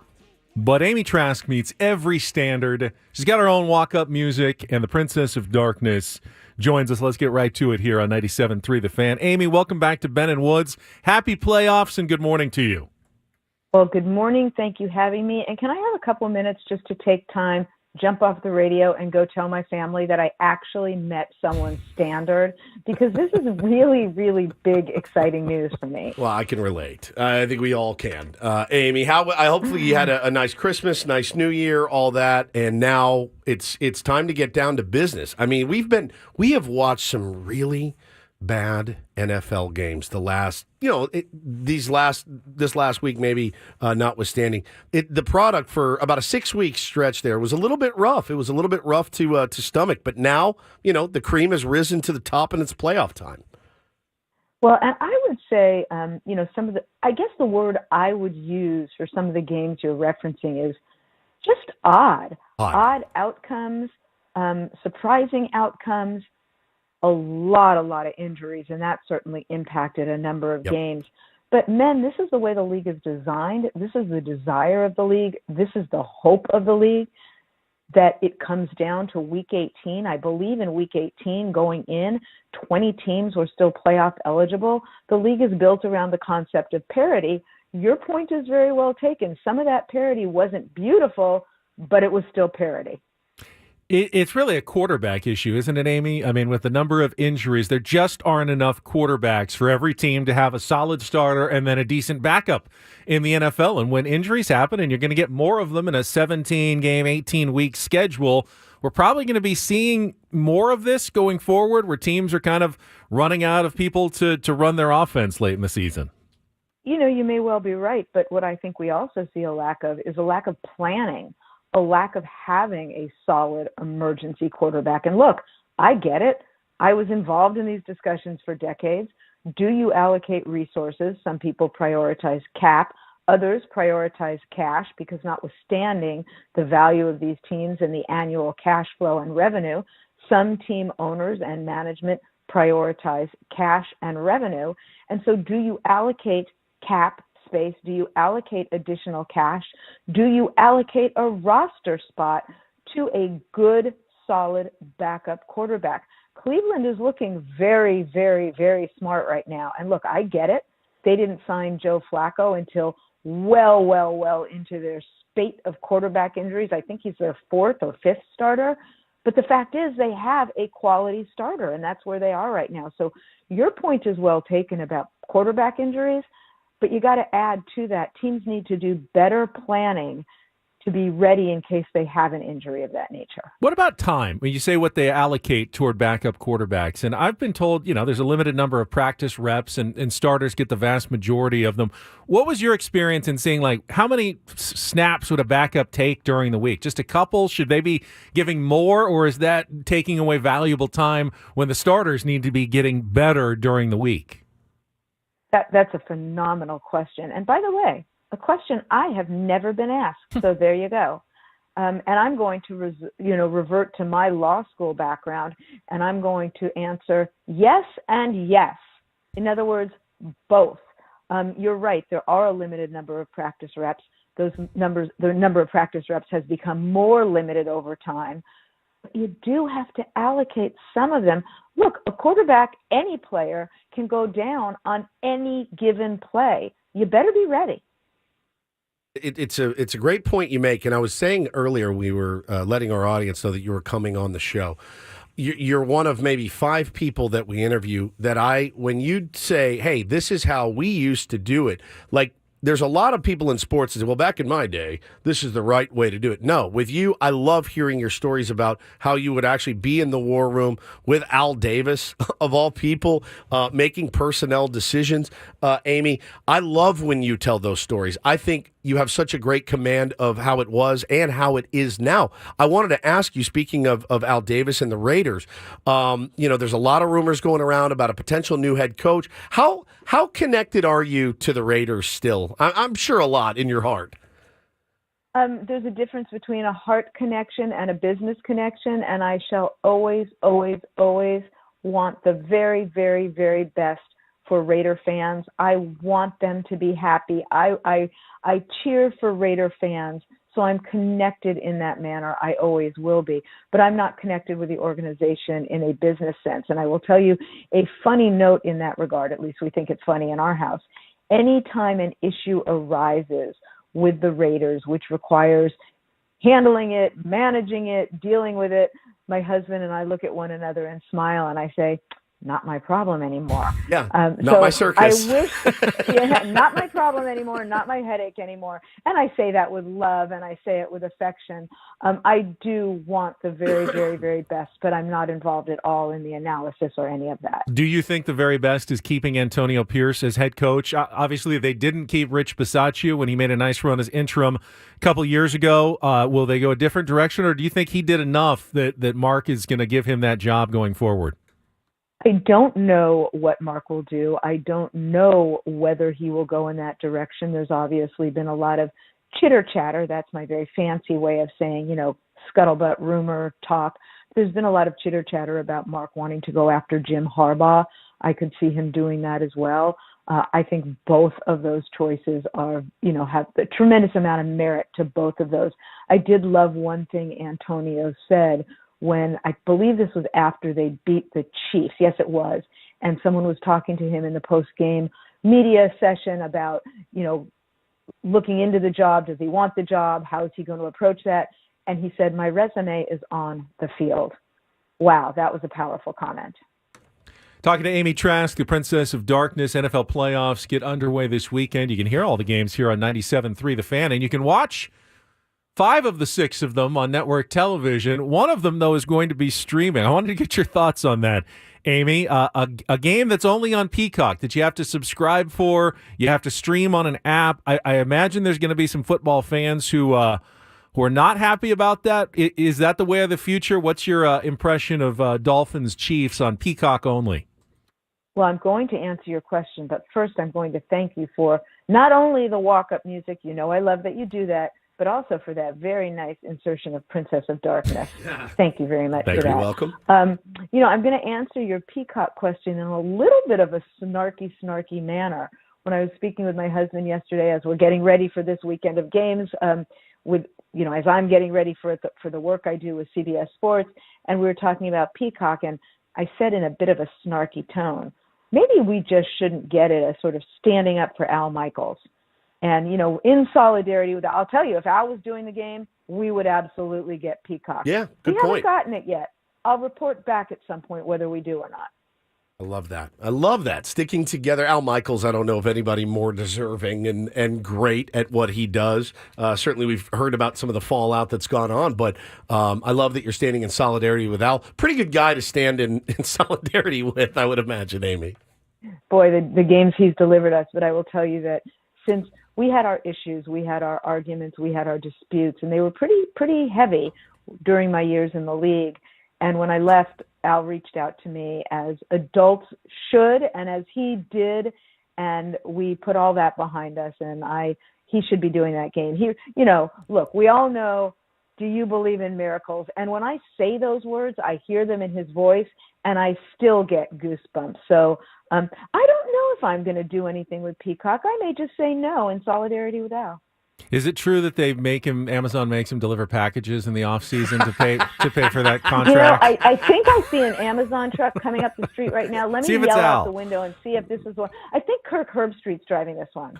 Kirk and his dog. It's Amy Trask on with us this morning. For good, the good, the bad, the ugly, whatever people think about the NFL, there's one thing that they do that I do appreciate very much, and I wish my favorite sport, baseball, would implement this. And baseball has been changing a lot of rules. They've been changing things to affect the pace of play. I think football does a good job every year with their committee when they decide how to improve refereeing. And I know it's never going to be perfect, Amy. I wanted to ask you about the moves that the NFL is making to make sure they're calling the right game every single day. Is that something that you think other sports should implement? And what else do you think, in your opinion, needs to be done to football to make it a better product? I know it's hard to top. I mean, they dominate the ratings, but as you watch the game, what could make football better? Well, look, there's a saying. I learned it the moment I joined the league, and I found it to be true throughout my years in the league. I still do. Football is a game of inches. It is a game of seconds. The smallest little nanosecond can be the difference between whether a pass rusher gets to the quarterback or not, whether a corner gets burned by a receiver or not. And that little inch can be the difference between a first down or a touchdown or not. And the reason I note that is it's a hard game to officiate. You're out there with extraordinarily large men. It's very, very hard for the officials to see what's going on. So in light of all of that, I do believe that for the most part, they do a terrific job. The two issues that are suggested for making it better are make the officials full-time, pay officials an amount of money such that they don't need to be working, what I'll call, a full-time job or another job or a significant job in order to make the wages they want, and then referee, make officials full-time. There's some merit to that. And then the other issue is technology. But the technology issues aren't as easy as some people suggest. Some people suggest, well, put a chip in the ball, and then you know if it goes over the plane. Well, no, you only know if the part of the ball with the chip in it goes over the plane. You don't know if another part goes over the plane. So it's a hard game to officiate. And I will say this about football and every single sport. These issues become much, much more important now that gambling is so prevalent. Oh, my gosh, yes. What if the whole ball was made out of computer chips? Or just one big chip. An official may make a mistake, and it may be a good faith, honest mistake. But there are going to be those who immediately rush to, well, is there something involved with a gambling angle? And, there's a great razor, if you will, that's what they're called, Hanlon's razor. Never attribute to mendacity that which can be explained by incompetence. And I'm not suggesting officials are incompetent, but the point of this razor, Hanlon's razor, is don't assume the worst. Don't assume when you see a bad call on the field, it's because there's something mendacious, there's gambling involved. They may have just made a mistake. Sure. I'm more of an Occam's razor guy. He loves Occam's razor. That's fine. He loves it. Amy, thank you so much. Enjoy the playoffs. Hopefully we'll catch up with you again soon. Thank you. Hope to. Amy Trask, Princess of Darkness, CBS Sports Net, that other pregame show. She's got that podcast now out, the Women in Football podcast, which is it's incredible stuff that she always puts out there. There was one question I didn't get to ask her. I will ask you instead because we ran out of time. We'll do that right after traffic here on 97.3 The Fan. From the 97.3 The Fan Traffic Center, here's Kelly Danick. Traffic is sponsored by San Diego Imperial Valley High-Intensity Drug Trafficking Area. Got a collision on the coastline now, southbound side of the 5 right before Santa Fe Drive. It's blocking the HOV lane. Accident has cleared in Balboa Park, south 163 at Robinson.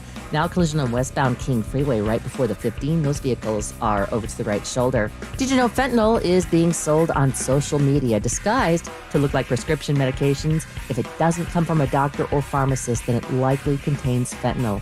Talk to your kids today before it's too late. Get the conversation started at thetimeisnow.org. I'm Kelly Danick with Ben and Woods, San Diego's #1 sports station, 97.3 The Fan. We didn't really get into specific matchups, but to me, Woods, the two favorites, the 1 seeds with the bye, there's no reason right now to think they won't go to the Super Bowl. Ravens, 49ers. Sure. But that is often not the case. There are upsets all the time. So the question is, the 49ers and Ravens won't meet in the Super Bowl if... fill in the blank. Is it because the 49ers don't get the kind of quarterbacking play they need from Brock Purdy? I mean, I can't really find necessarily, was another one of those teams just so hot? Is Buffalo so hot? Josh Allen makes such plays that they end up running all the way to the Super Bowl. Right now, to me, I'm not overthinking it. It's Baltimore, it's the 49ers, and I don't have a compelling reason to pick anybody else at this point. It's just the chalkiest bet you can make. But I told you last week or 2 weeks ago, I went and put money down on the Ravens, at plus 350 to win the Super Bowl because I watched 3 of their games in a row and went, who's beating these guys? Like, they look they're firing on all cylinders. And Lamar, honestly, Benny. I mean, is it injuries? It's injuries. If injuries happen, we saw what happened when the 49ers got beat up in the middle of the season. They lost 3 straight games. But if those teams stay healthy, and having a bye helps you stay healthy, I mean, rust, could that derail one of those 2 teams after a week off? I kind of doubt it.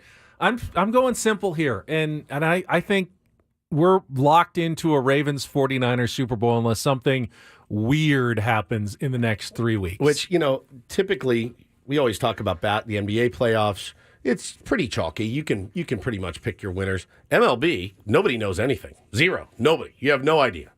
I mean, no, none at all. None. Zero. Go into the thing going, yeah, we're locked in. You can look at pitching matchups and who's healthy and maybe make some guesses. Still doesn't matter. It does not matter. But it's not like football. Yeah, it's not like football. Which is weird because baseball, 7-game series should be more favoring the better team than just one game. But it doesn't seem to work that way. Home field advantage doesn't exist. All right, we'll come back. 2 more hours to go. If you missed it at 6 o'clock, Ben's Tuesday Open. Get to hear that again coming up next on 97.3 The Fan. Don't go away.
All right, we are halfway home on a Tuesday. Ben and Woods, 97.3, The Fan. Loving the new Tuesday intro, You have Ben. no idea how much consternation went into that last night. And credit to Paul Reindl, who helped me out immensely. We had a long text thread going back and forth because I wanted, and we were sure you were going to nix it after you heard it because, well, you're you.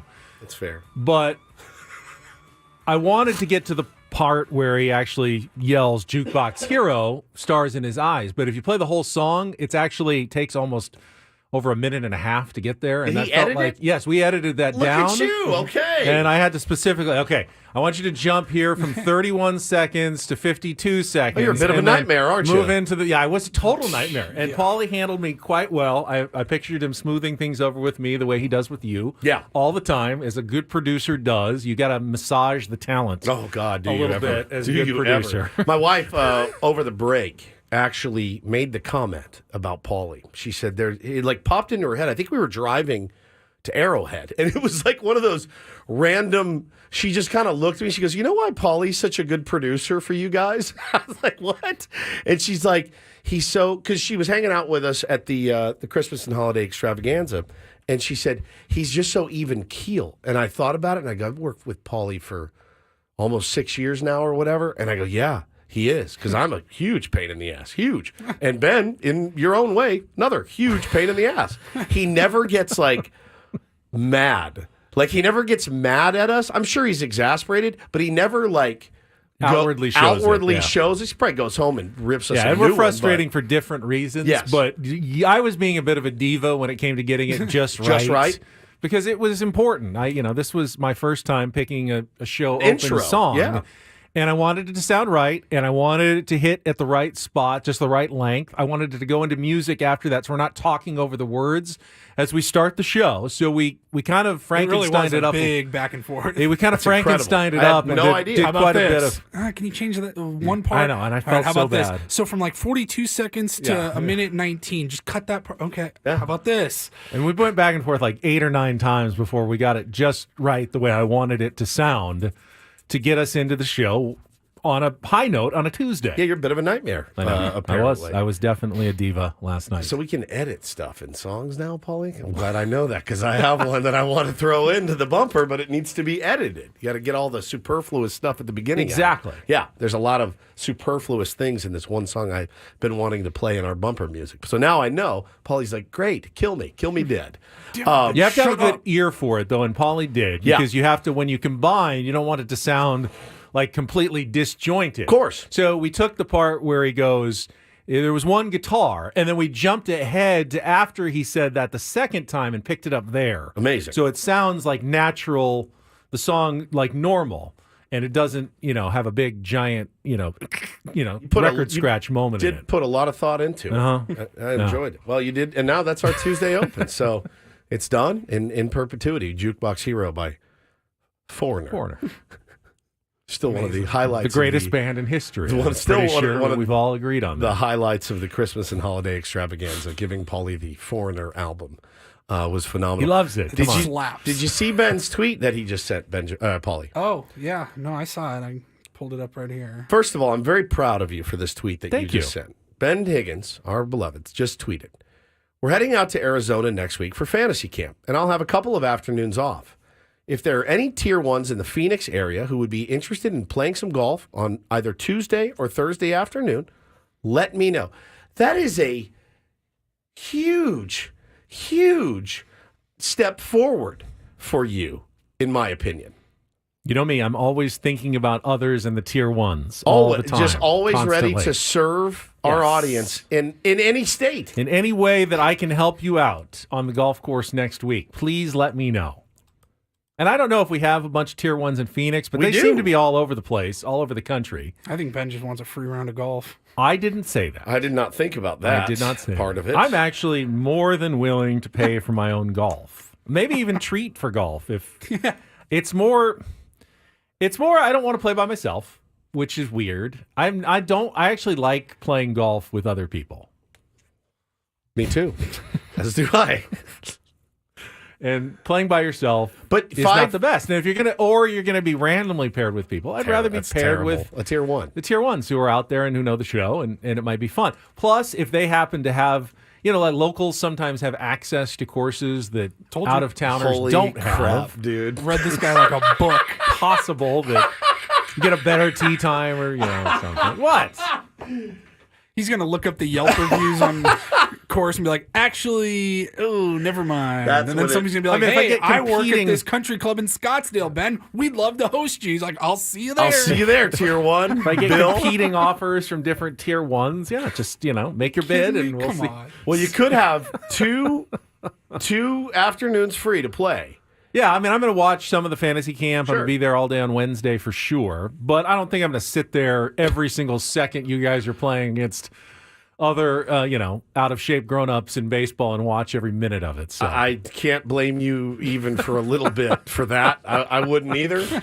I didn't think of the fact that he just wants a really exclusive hookup, nice... You want somebody that belongs to like Camelback or Desert something. Desert Mountain would be nice. Yeah, do you have any ideas for the tier ones of where you might want to play? Who's the guy that starts what's the really elite golf brand? PXG, what is it? Yeah, PGX. PGX. Yeah, I think so. His course out there, if you happen to be a member and if you're shooting for the stars, would like to take me out, I'm not opposed to. I'm not saying that we have to do that. I'm just saying I'm not opposed to that idea. Okay. So Paulie kind of got me right though. I like where your head's at. But again, I'll say this though, Paulie. 5 years ago, Ben Higgins doesn't send that tweet. No, he does not send that tweet at all. But hey, you know what? If there's 3 tier ones and you got a good, municipal course and you like playing it and it's like Goat Hill, which is just, for everybody and anybody, all comers, I am absolutely there for you if you want to play next week. I think that is, okay, so it is twofold. You do it's fun to go out and meet the listeners and play with them. I've done it before. It's a blast. It's also fun to get to play new courses that you haven't played before. Yeah, maybe private, exclusive courses that you can't get access to otherwise is also must be a resident in this particular neighborhood. Exactly. Sometimes they have the locals restrictions on tee times, and you can't get in unless you get invited. So there is a ulterior motive about with Ben's golf plans. I guess respond to his tweet if you're listening and you have that. If you're not on Twitter, I don't know what to tell you. You don't have an email or anything you want to give out over the air, but find a way to get. What they'll do is they'll come to me, and then I'll have to set this whole thing up through Ben because respond, and then I'll reach out to you via direct message, and we can correspond. Gushmaka says I'm in. That's doesn't tell me much. Yeah, you need a little more than that. He just shows up at our house. I'm ready. Where are we in? Where are we playing? Where are we going? He really wants you to set the whole thing up for him, and no, I think that's a good idea. Good for you out there shaking hands, kissing babies in the community of Arizona, where it doesn't really do us much good ratings wise, but still, I mean, it's great. It's great if they're watching. Should I set up a regular Tier 1 golf date here? I would love to do that, actually. I've thought about doing that, except for I just don't have the time. It's called the Ben and Woods Open. It's the Ben and Woods Open, yeah, but I just don't have the time. I would love to do it every Friday. Dave Rickards, who's one of my radio heroes, by the way, formerly of the DSC, Dave Shelley and Chainsaw. Dave used to do a bit. I think he would play every Friday with, he would just like put it out there and go play with like 3 different listeners. Now, he got...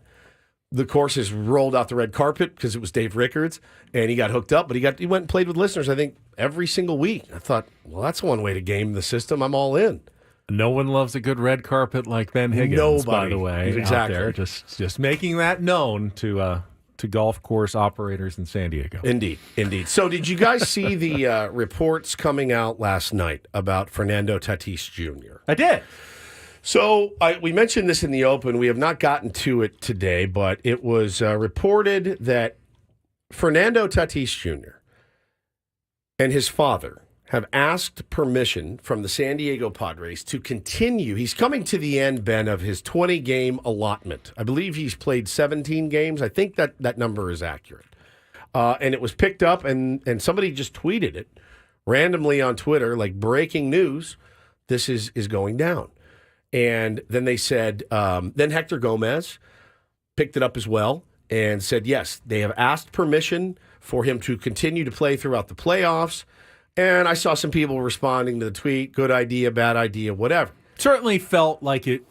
I mean, you could believe that. You know that Tatis has said he enjoys playing for his team in the Dominican, and he wants to put in work in the offseason. So I had no reason to doubt that it was very much possibly true. Yeah, and as of last night at about 8 o'clock, I sent it up the proper channels just to double check before we got on the air, and that's not true per the highest authority at the San Diego Padres, the one that calls those shots. He has not asked for nor been granted any permission to play any extra additional games outside of the 20 that he has already been allotted. Well, that's because Fernando knows it's always better to ask for forgiveness rather than permission. Just play them? Oh, my God. Could you imagine? He got hurt in game 21? Would not be good. There's now the part of me goes, all right, why tempt fate, Fernando and Fernando Sr.? Why tempt fate? You get through the 20 unscathed and you're feeling good about your game. Spring trainings is just a few weeks away, honestly. But then the other part of me is, well, let's keep him in that routine, out there grinding and playing baseball.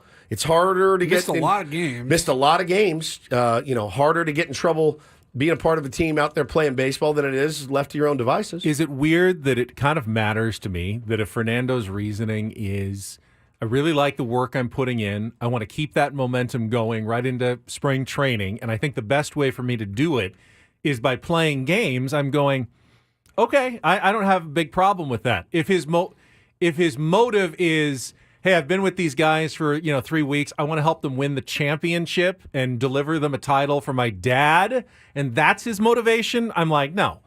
Your job is not to win a championship for your Dominican team. It's to win one for the San Diego Padres. So I'm okay with it as long as it's serving the interests of helping you get into peak form for the 2024 Major League Baseball season. It can be both, though. It can be both. It can be absolutely both. But if one is a symptom of the other. If they really, in his heart, Fernando thought, I probably could use a couple of weeks off before spring training now. That would be in my best interest, but I don't want to let these guys down. And let my dad down. I would not want that to be the motivation for him to keep playing. Nor do I. It's a fine line. And it's certainly not something that you ever even have to say. You can certainly say what you just said. You can. Hey, man, to be honest with you, I'm locked in. I'm hitting every day. I'm fielding every day. I feel great. Unless they hook him up to Paulie's lie detector machine. Yeah, the polygraph to see what his machine, his real motivation is. The polygraph. If you need it, AJ, it's yours. So all you got to do is swing by the studio, grab it, load it in the back of the Tercel, and we'll call it a day. Probably against the CVA. Probably. Hooking players up to lie detectors. Yeah. I don't know if that's covered anywhere in there. But again, I did run that up the flagpole, and they said, nope, not yet, at least. There's been no ask, and there's been no permission granted. So again, kind of take what you see sometimes with a grain of salt. I like that you did your due diligence. Thank you. After you lambasted some people in town recently for not doing, you thought, all the due diligence necessary before reporting a story. Yeah, you did. Sound like something Woods would do. You lambast did. people or due diligence? You did due diligence. I did. That's good. Good work. Thank you. Proud of you. I take a lot of pride in my work. Respect you for that. Thank you. Good scoop. Glad that I work with you. Thank you. And that is news that you can use. News you can use. Here on 97. Stay in the know, man. Stay in the know. All right, I've got one more baseball story I wanted to get to, that the Dodgers aren't getting off completely scot-free when it comes to their off-season spending and their deferred payments. And it's not Major League Baseball. It's not any of the other owners. It's not the Players Association that's going after them. I will tell you who is, in fact, going after the Los Angeles Dodgers when we come back after a check of traffic here on 97.3 The Fan.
Our friend Jordan from North Carolina defending me on Twitter says, to be fair, Ben Higgins may want to hook up, but he did agree to meet me at the airport in Raleigh and talk for an hour, and I didn't get any golf or anything out of it. Didn't he drive you somewhere? He didn't. No, he drove and met me at the airport while I waited at the baggage claim for my friends to arrive. That's nice of you. And we sat there and we chatted. Yeah, but you were basically a captive. I was. You couldn't leave if you wanted to, so you didn't really have a choice. He could have brought. I had a good time with Jordan that day. He could have brought. Jordan's a great kid.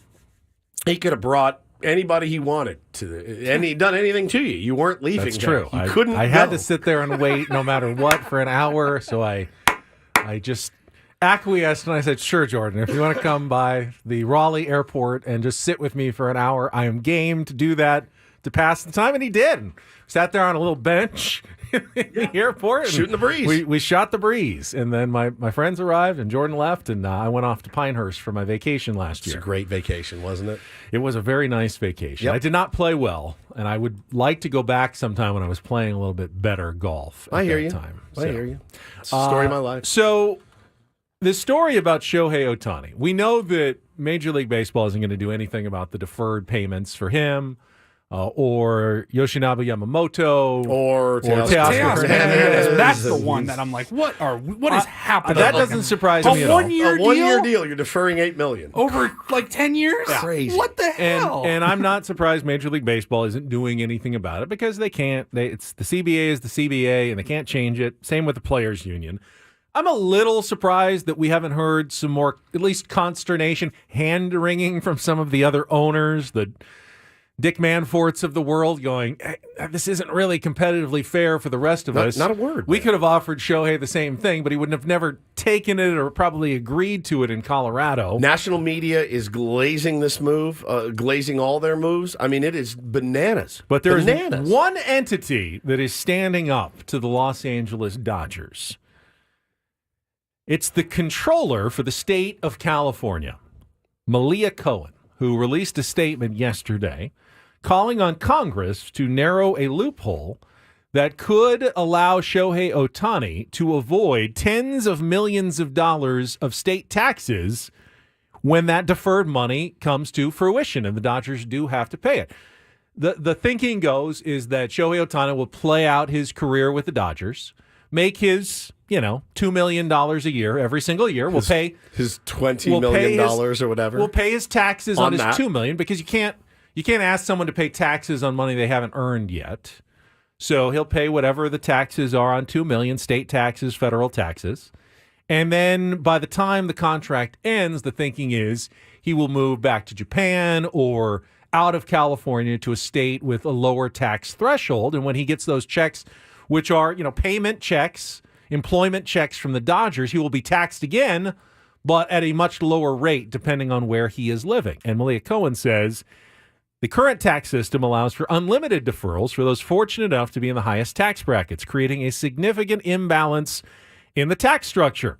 The absence of reasonable caps on deferrals for the wealthiest individuals exacerbates income inequality and hinders the fair distribution of taxes. I would urge Congress to take immediate and decisive action to rectify this imbalance. And the estimate is if Ohtani does dodge taxes on $680 million of salary and only pays it on the $20 million for the 10 years at $2 million a year, California could lose out on $98 million in tax revenue. And that is not something that they're just going to say, stand idly by. Yeah, and they're going to make a proactive attempt early before it gets to like 2030 and goes, okay, now we want our money. No, they want it to be set in stone now that no matter when you get paid, if you're working for the team in California for the next 10 years, and that's essentially money you're earning now, even if they're not paying you until later, you will pay taxes on that money at some point. Yeah, they don't miss too many of those. That's not one you can really sneak under the radar when it's that much deferred. I mean, truly. And they've ignored deferrals for other athletes before, but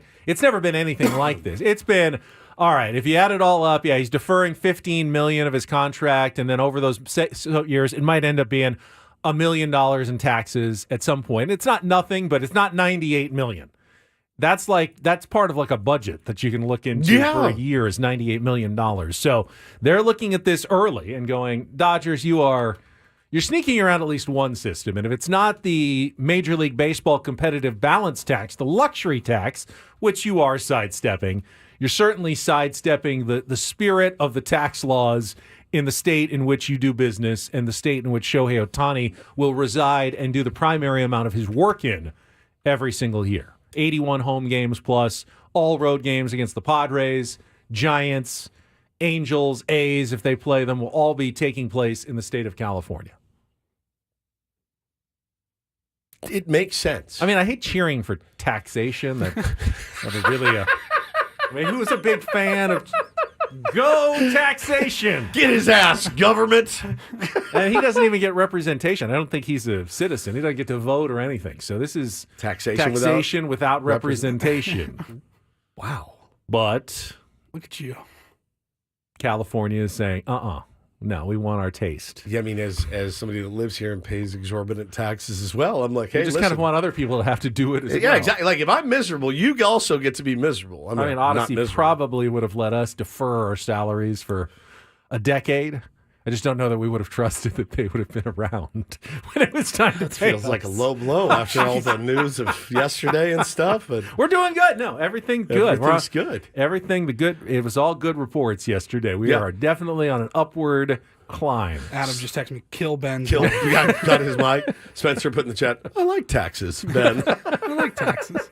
I like taxation. Yeah, I mean, holy cow, dude. You had to know that was coming. You know, you had to know. And I'm sure, he's probably got a ton of smart people working for him that probably clued him into, hey, by the way, this could happen, and this is what you need to be prepared to do. $100 million for that long of a contract is literally a drop in the bucket for a guy that's going to make, what do they say he makes in endorsements a year? 50? So he's going to be fine. That money keeps our roads, like the ones right outside our Odyssey building, which they are repaving right now. That's $98 million that goes toward a smoother roads and infrastructure improvement for the rest of us Californians who don't make that much money and obviously don't pay that kind of taxes. I heard Gwen and Chris railing. Apparently, they could not get into the building yesterday because of the street repaving. So you turn like where you normally come in, and they blocked it off. So they had to do a U-E and turn all the way around and then go up past the 7-Eleven and around. And Tony thought that was closed off too. Apparently it took him an extra 15, 20 minutes to actually figure out a way to get into the building yesterday. Damn. Benefits of getting here at, 5 a.m. or you get here even earlier. Yeah. The Dub says, depending on how they word it, there may be impacts to teams in California versus other states. Folks won't want to play here, or contracts would have to be structured differently. Well, that's already the case. That's pretty much the case. There's always been a California penalty for guys who don't want to, pay their taxes. That's why a lot of guys live in Arizona or Florida or Texas in the off season. That's part of it. But the same reason we all do live here and, endure the higher taxes, because it's the best. Because it's badass. Best place in the world. It's the greatest city in the world, man. I mean, yeah, you can move to Arizona and pay less taxes. Guess what? You have to live in Arizona. That's right. My wife, she stole it from that TV show. I'd rather be dead in California than alive in Arizona. I'm like, I feel you. Every time my parents come, wow, gas is expensive here. I'm like, yeah, double it. I don't care. I love this place. I'm never leaving. So quit asking, okay? It's not happening. I mean, we're complaining. I'm not going to, so quit asking. We're complaining because it got into the high 30s on our way to work this morning. But it's no blizzard. I saw whiteout conditions in Texas yesterday on some sort of blizzard. You couldn't see anything. No, thank you. I have no desire to live anywhere else but right here. San Diego, California. Yeah. All right. Agreed. When we come back, is this it for Jim Harbaugh? We didn't talk about Jim Harbaugh and his future with or without the Michigan Wolverines after last night's national championship game. More college football talk on the way with Ben Woods on San Diego's #1 sports station, 97.3 The Fan.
just saw way more skin than I was expecting to. Ben Higgins ripped his sweatshirt off. I looked up. I'm like, why is Ben half nude? Half naked. I think the heater just kicked in here because I got hot during that break. I'm pitting out myself. Usually I try to wait until the cameras aren't on to disrobe, but I like what I saw. I just thought I couldn't make it through that entire next segment, but I didn't get that sweatshirt off right then. I really liked what I saw there. It's only 8:49. I thought it was 9:39, so that's fantastic. Oh, yeah. Elisa in the chat, not naked. Just had a little bit of torso showing there. Like what I saw. Which I don't like. It's not my favorite part of me, my torso. What is your favorite? Your calves. All right, take your calves out of it. What is your favorite part of you? That's a good question. What's my second favorite part of Ben? Yeah. Like I think I have nice. I think I've got a decent derriere. Let me see it. It's like the flattest ass I've ever seen. Yeah, no, there's nothing there. I don't want it to be there, though. I want it to be. It doesn't look. It's not that big. It's not too big.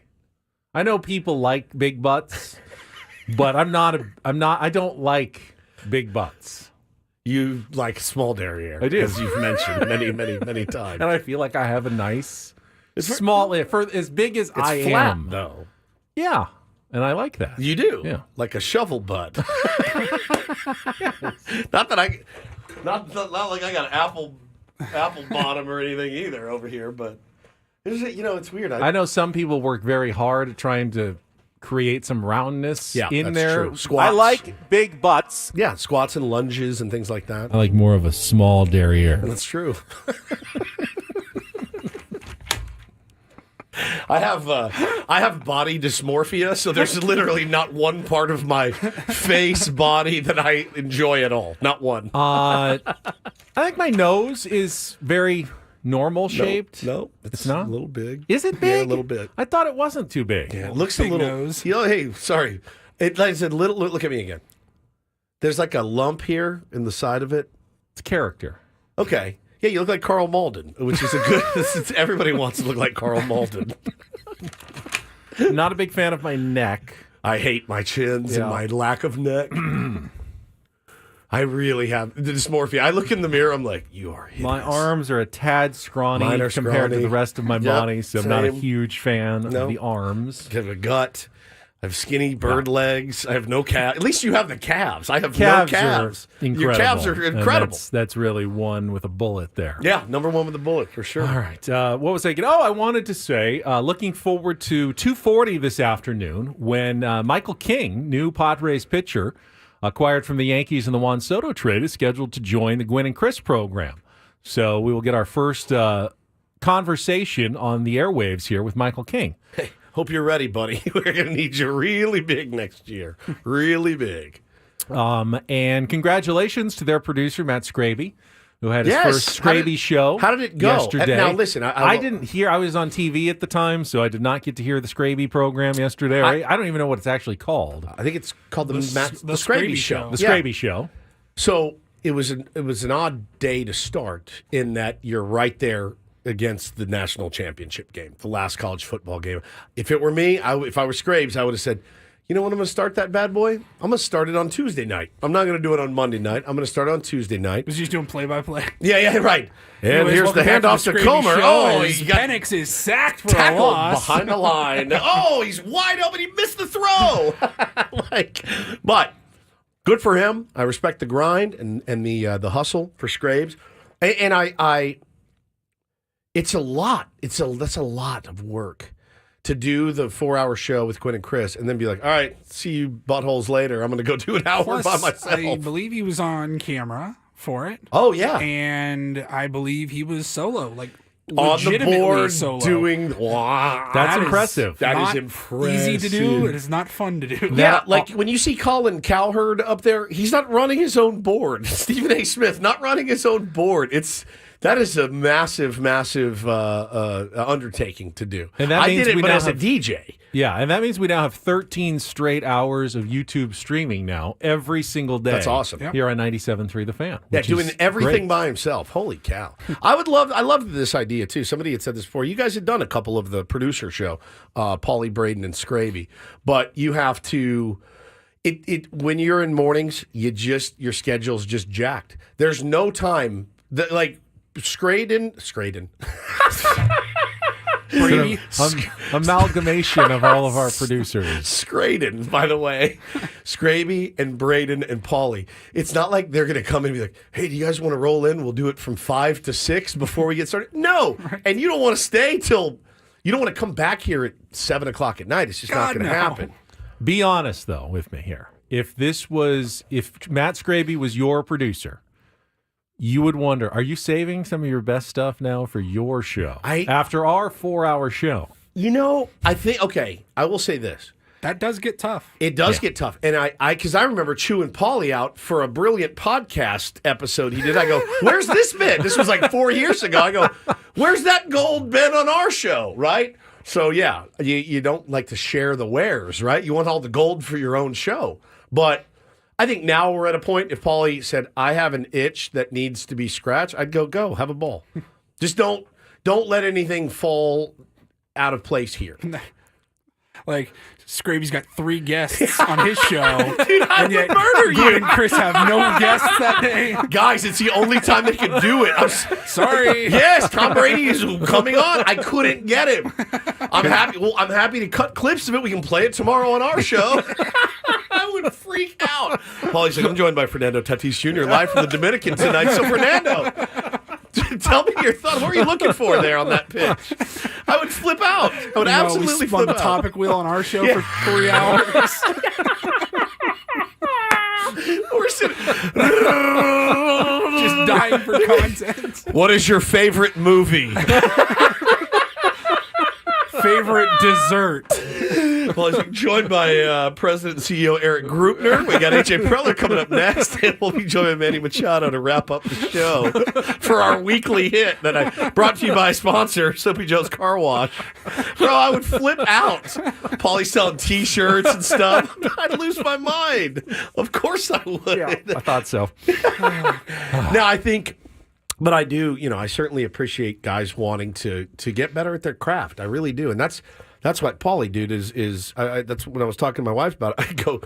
I go, this lunatic will sit there and mess with a video when it's like, I would have already just, here's the video, the raw footage, I'm posting it and walking away. He's back there, molding it for an hour, and that's why I would absolutely be fine with Paulie scratching any itch he needed to scratch, because he puts in, the time here on this show, and the quality of his work is important to him. So not that theirs isn't, I'm just saying that's how I would feel about Paulie doing that. But there's no shift that you would want to do it. None. No. Zero. Not working mornings. Not coming back late at night. Absolutely not. Not coming in earlier. Not coming in earlier, and not coming back late to be like...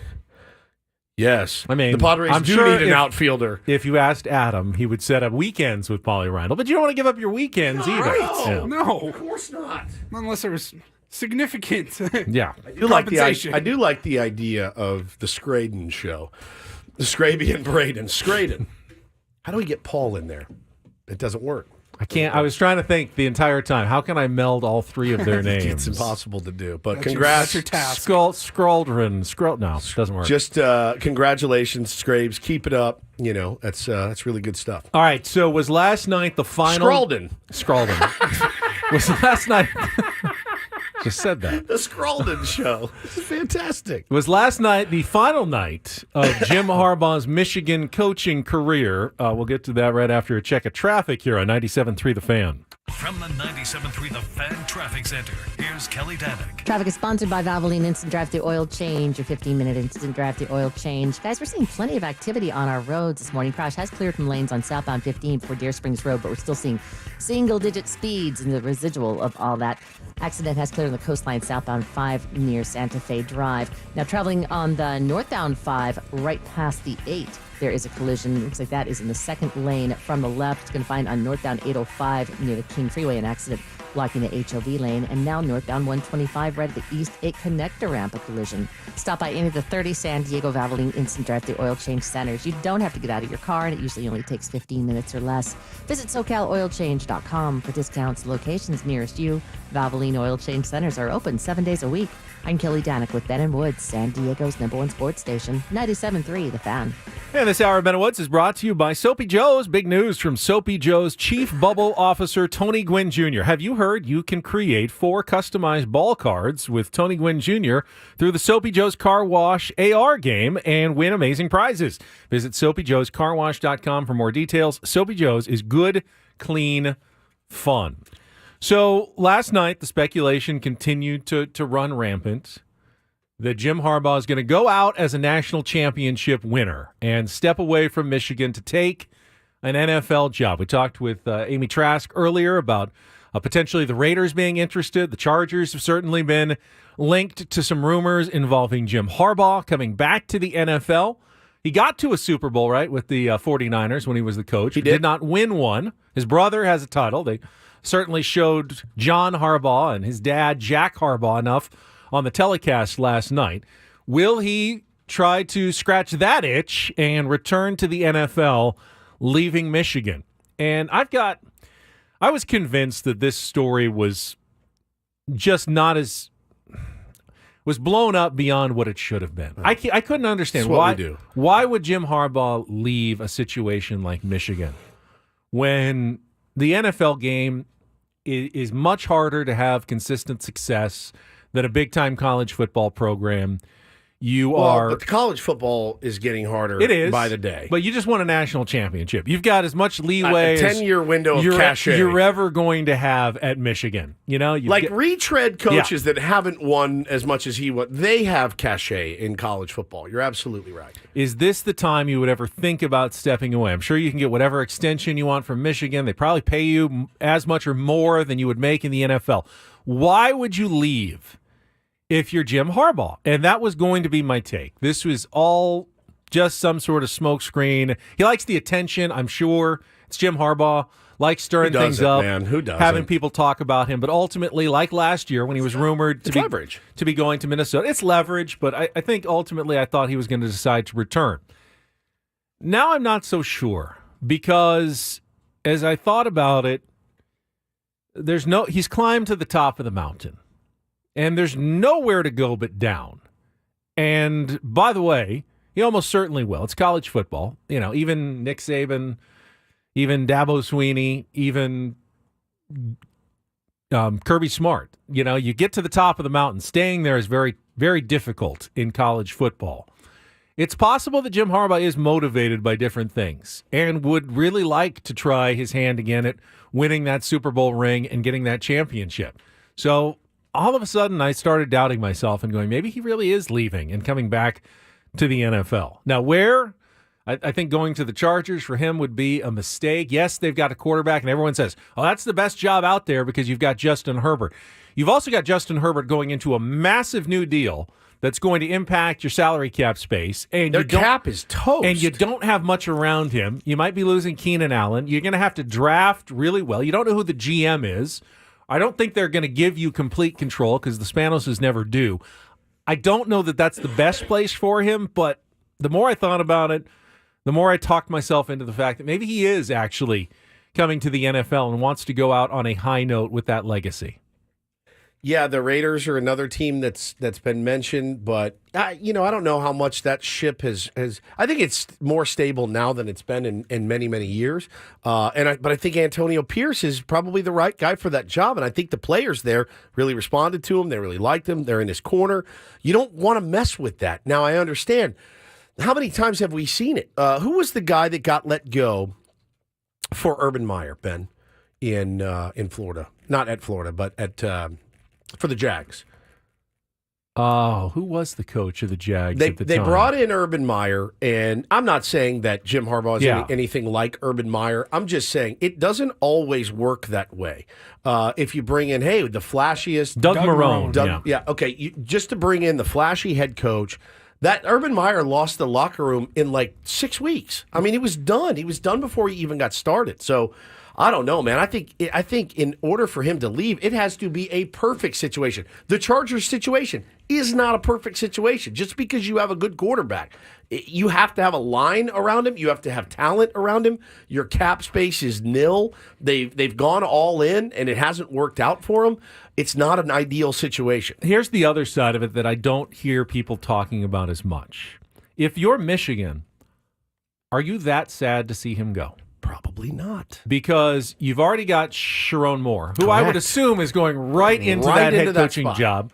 Did a great job as the interim twice this year while Jim Harbaugh was suspended. He was essentially suspended for half the season this year, and they didn't miss a beat with Moore on the sidelines. So my guess is he becomes the new head coach.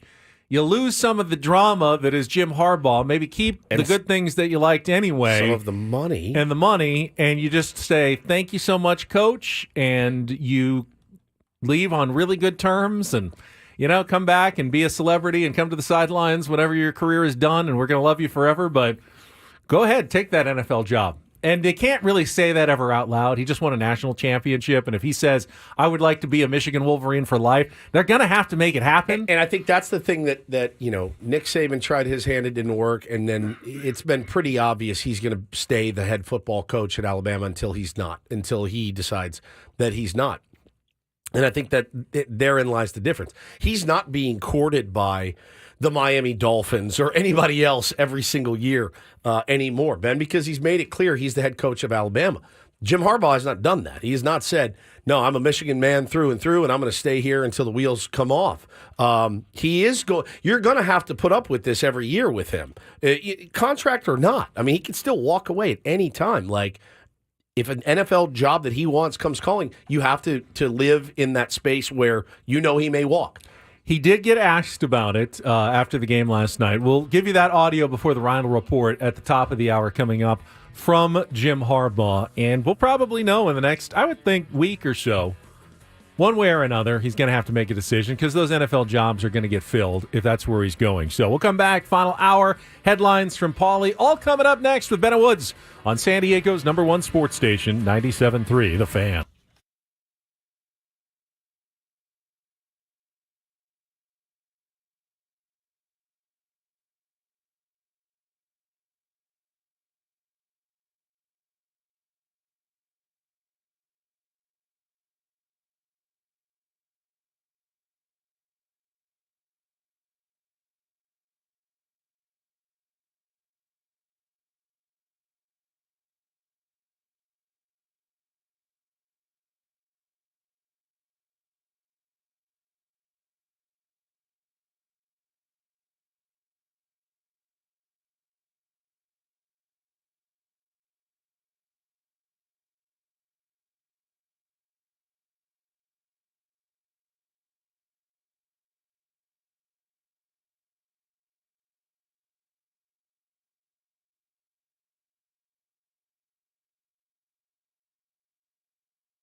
you see Harbaugh dodge the first Gatorade bath at the end of the game? I don't know why you would. That's the thing I would look forward to the most. I think so. What was different about that one is you almost always get the coach from behind. Whoa. And if you know what you're doing, you wait until someone they're kind of on both sides of him, so he can't escape, and he's looking the other way, so he's locked in.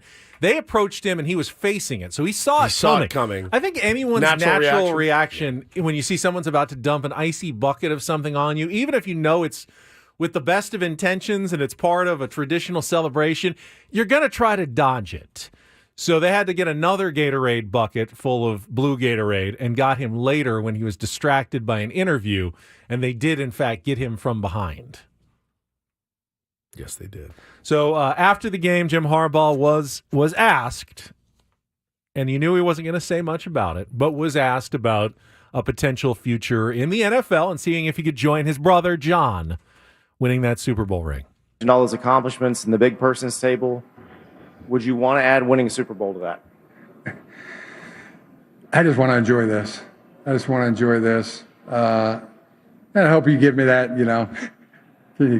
Can a guy have that? Does it always have to be, what's next? What's the future? Like I said the other day, I hope to have a future. Hope there's a tomorrow, a day after tomorrow, a next week, a next month, a next year. God, he talks weird. He does. It's fair, though. It's a fair question by the reporter. It has to be asked, and it's a fair answer. It's the night of winning a national championship. One of the great moments of your lifetime if you're a coach. Enjoy that. You don't have to think about what you're going to be doing and what decisions you're going to be making tomorrow. Let's be honest, he already knows exactly what he's doing. I think so. I think so, too. He knows exactly what he's doing. Now, he did, I saw another clip. He was talking to somebody on ESPN, I think, after the game, and on the field still, and he was talking about how, it was SVP. He was talking to Scott Van Pelt, and he was talking about how, typically right around Valentine's Day, that's when we start up the next season. Probably going to push that back a couple of weeks, given how long this season lasted. So he was definitely, at least publicly, talking about preparing for next season as Michigan's head coach. Which is the right thing to do. Yeah, but it is. Do you have you don't have the comments where he did talk about getting to sit at the grown-ups table at I don't have that. He said they asked him and he said, I finally can sit at the grown-ups table. My dad, Jack, won a national championship.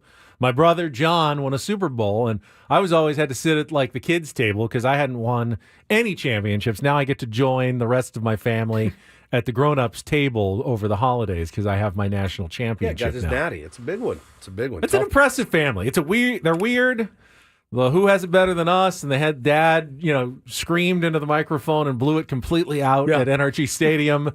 But they've got a lot. They got a lot of energy. That family. They do. That's for sure. They're a high energy family, and they have accomplished unbelievable things. Dad, both sons. It's pretty impressive when you think about it. And even though, I do think Jim is a bit of a kooky cat, you can't deny getting to a Super Bowl as a coach, first of all, he was hugely successful in his first job. When he took the job at USD, that way, down the street, that wasn't much of a football program at all. And it was his first job, and everyone's going, really? Jim Harbaugh. And he had an amazing success at USD, parlayed that into the job at Stanford, where he turned that into the best version of Stanford that they had ever been.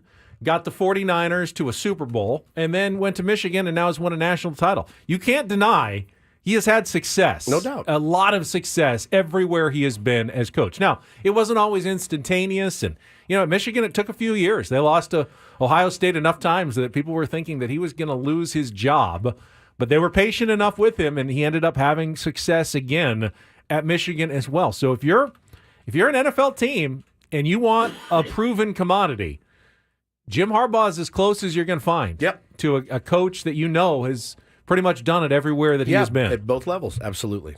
All right, let's get to some more headlines. It's time for Paulie and the Reindl Report. And get things started here with our today's edition of the Reindl Report. Now tuned into the greatest. Welcome to the Reindl Report with Paul Reindl. Hi, Paul. All right. 2 stories from the world of sports that we haven't gotten to yet. We'll start off in Major League Baseball. And 1 story that you didn't know you needed. Are you laughing, biatch? It's the Reindl Report Hey, Paul, how you doing? Okay, how are you? on 97.3 The Fan. Are you ready to bless the mood? I need some help, please. That was good. Can I get a oh yeah? Oh yeah. All right. All right, gentlemen. Let's start. How about Major League Baseball? Just you said it earlier at the beginning of the show, Woodsy. It's been quiet. It's been very quiet for the Padres. It's been quiet throughout baseball. But there was one headline that we didn't discuss yet, and that is that the St. Louis Cardinals have hired Chaim Bloom to be one of their executives. Part-time, by the way. I saw Katie Wu, our beloved Katie Wu, broke that story yesterday. Yeah. Love when our friends break stories. Fired by the Red Sox back in September, I believe that was, and now he has taken on a role with the St. Louis Cardinals. And it's going to be an advisor. These baseball, man. Once you're in, it's so great. Just hire you as a part-time advisor. Kind of like how the Padres hired Mike Schilt a couple of years ago. Yeah.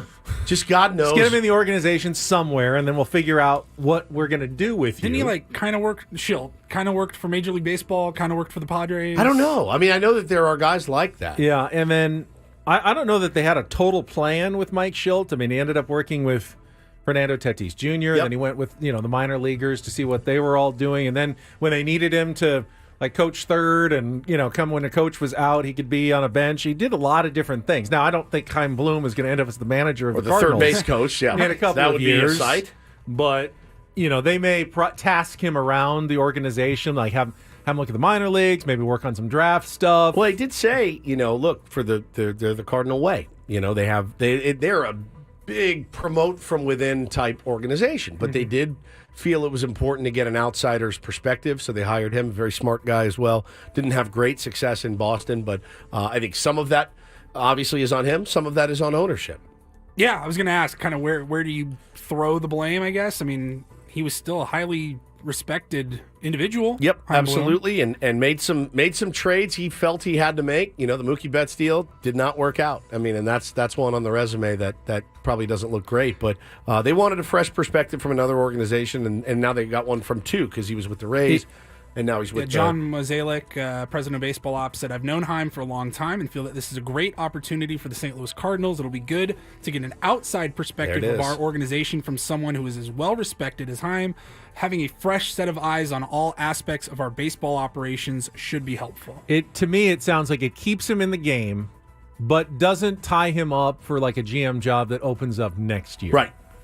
Anywhere, possibly that would need a new general manager. I see where you're going. I didn't go anywhere. I see where your eyes are doing. Kim Ng is doing the same thing. She took a job with Major League Baseball, right? But obviously still sitting there maybe next year if a team ends up making a change at general manager, would be one of the leading candidates to be a general manager again in baseball. I would imagine. Yeah. So just biding your time. Throwing it out there. All right, in the NBA, had a season-ending injury headline yesterday. Memphis Grizzlies star Ja Morant going to miss the rest of the season. He's having shoulder surgery, and he will be done for the year. He's probably one he wants to flush. We've all had those years that he's flush it. I feel like he's been on decent behavior since he's gotten back, but he's got a problematic history in the league. We talked about Draymond Green yesterday. We're talking about Ja Morant today. Either way, you can slice it. He is one of the stars of the game. No he is question. So fun to watch on the basketball court, and he is. That's an L for the league that they're going to miss him for the rest of the year. He suffered a subluxation of his right shoulder. He was just training over the weekend, and now he needs to have surgery. He will be done for the season. Lost year. He was suspended until December 19th. Played 9 pretty solid games, the best games for the Grizzlies this season, and now he's done after a 9-game season. Yeah, they're 13-23 overall. So he makes a pretty big difference when he's in the lineup versus when he's not in the lineup. So the Grizzlies are now doomed to finish, draft lottery and another bad season for the Memphis Grizzlies with no Ja Morant. Now I saw this third story on the rundown here. I need your guys' help with this one. Yeah, I'd say so. Don't look at me. I can't help. This was presented. I will make it worse. This was presented a week or so ago. I couldn't believe it. It was all over Twitter. And we were all texting back and forth over the break about this. Yes. And there is a high school athlete. He's a high school athlete. He's a star player in multi-sports. And he's got gone viral because of his last name. He's got an interesting last name. So the letters KN together, like in the word knife, the K is silent. Correct. So we're trained to look at KN and just pronounce it with an N. Right. Without the K sound. Like knife. Knife, yeah. Night. Well, no. Night, like the dark night. But there's a food called a knish. There is. And there's Tier 1 former pitcher Guido Knudsen. Knudsen. It's not just Knudsen. It's not just Knudsen. So this guy, he plays high school sports, as Paulie mentioned, football player. He's a junior in Indiana. Yeah, junior in Indiana. I think he's committed to... I think he's being recruited still. Football. And basketball. He's a basketball player as well. There was a TikTok that went viral because there was a guy who was doing the PA or the play-by-play for a state championship playoff game, and he goes, I don't know what to do because I'm looking at the roster. Look at this player's name. He's also the head coach is his father. Correct. And it's spelled Knigga. And he said, I don't know what to do. I don't know how to pronounce this. I don't know that I can just go on a microphone and say it. So it went viral, and everyone was tweeting it. A billion, trillion, gazillion jokes in it. Oh, yeah. If you read the replies, you just go, "Oh my God!" It's such a nightmare for an announcer.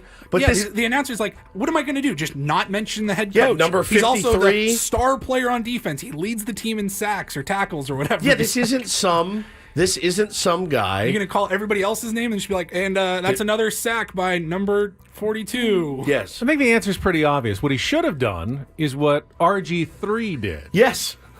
And RG3 went right to the source. Ask him, how do you pronounce your last name? And he did this on a viral video yesterday, Paul. How do you pronunciate your last name? Oh, so this is how you pronunciate it. It's Noah Knigga. You say it Knigga, like that.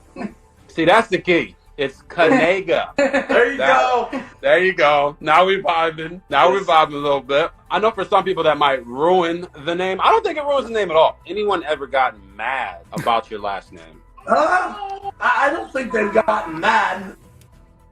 Noah Knigga. Oh, it makes sense. But man, that announcer was he was in the blender. He was really in the blender. I mean, he's like, if anybody has any advice on how to handle this, please send it my way. I mean, the replies in it were just ungodly. I mean, just ungodly. Like, what do you do? I've been racking my brain trying to think if I do PA for the Seals, and I'm like, no, never had one. Now, I've mispronounced names, and there's a pronunciation guide, and I'm really careful to go through it before I run through the names out loud. But there hasn't been one like that, that you look at and go, oh, what would I do here? What about you? You've done a lot of play-by-play. I was just trying to think about that. Public address. I did a lot of public address early. And was there ever a name? I don't remember one that was like racy or embarrassing to say. Right. I do remember having to announce the Polish women's national basketball team's starting lineup. That could not have been easy. And there was one guy with the team, their trainer, that spoke English. And I sat with him for a good 20 minutes going over every name. So much so that I still remember the name of their star player, Elizbieta Czesniewska. It's fantastic. Still remember it to this day because I spent so long trying to figure out how to pronounce these names. What was the sport? Women's basketball. You can go through it with them before the game. Yes. And that's one thing. Did you actually have to write notes down? Did. Every single name. I had to write notes on how to pronounce their name. That must have been panic-inducing.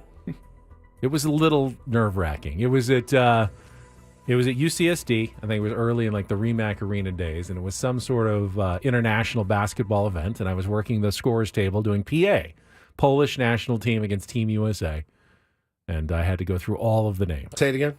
Elizbieta Czesniewska. It's fantastic. You don't remember any others? I don't remember the rest of them. Remember that baseball player and baseball coach, Rusty?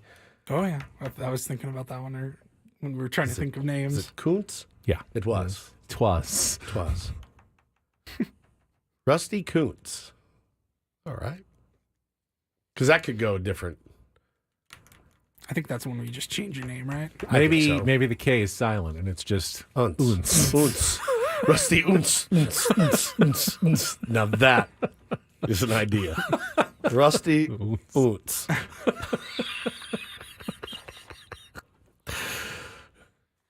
Hi, I'm Rusty Kuntz. It's a pleasure to meet you. Hello, Rusty. I think you just change both names.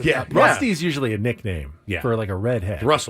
Russell sometimes, or just anyone who's redheaded. Does it really matter when your last name is Kuntz? What your first name is? My dad knew the Rusty of Rusties, the surfboard company. Growing up, nice. I think they went to high school together. Rusty Priesendorfer. Was he a redhead? I don't know, but I think he was smart in calling the company Rusties and not Priesendorfer. Priesendorfer, the best. Why Priesendorfer surfboards? Simply the best.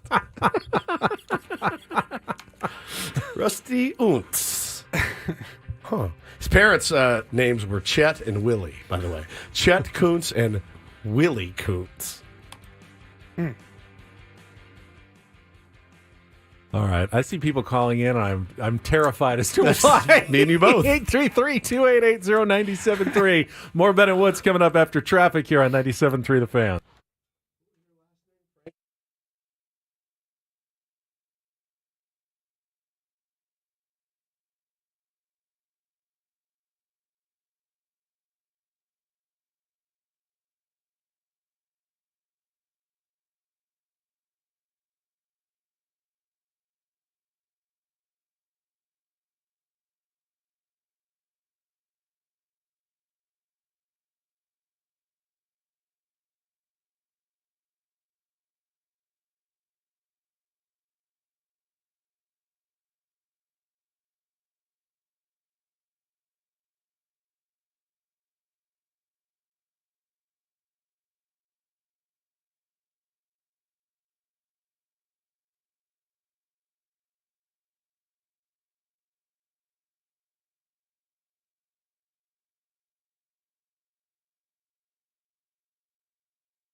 been inundated with Polish last names Yes. and difficult to pronounce names and inappropriate sounding names. Well, we just want to get it right, you know. We even have a caller on the line who just told Paulie a story that I'm sorry, Steve. I don't think there's any way. I don't know how we can possibly do this. Even if it's a real last name, I don't think there's any way that we can dance around it. Say that on the air and not get in some sort of trouble with the FCC or certainly our boss Adam, who's been walking around the building this morning. It's their legal last name. I think one of our big bosses is here too. Maybe we just let this one go. Slide a little bit, yeah.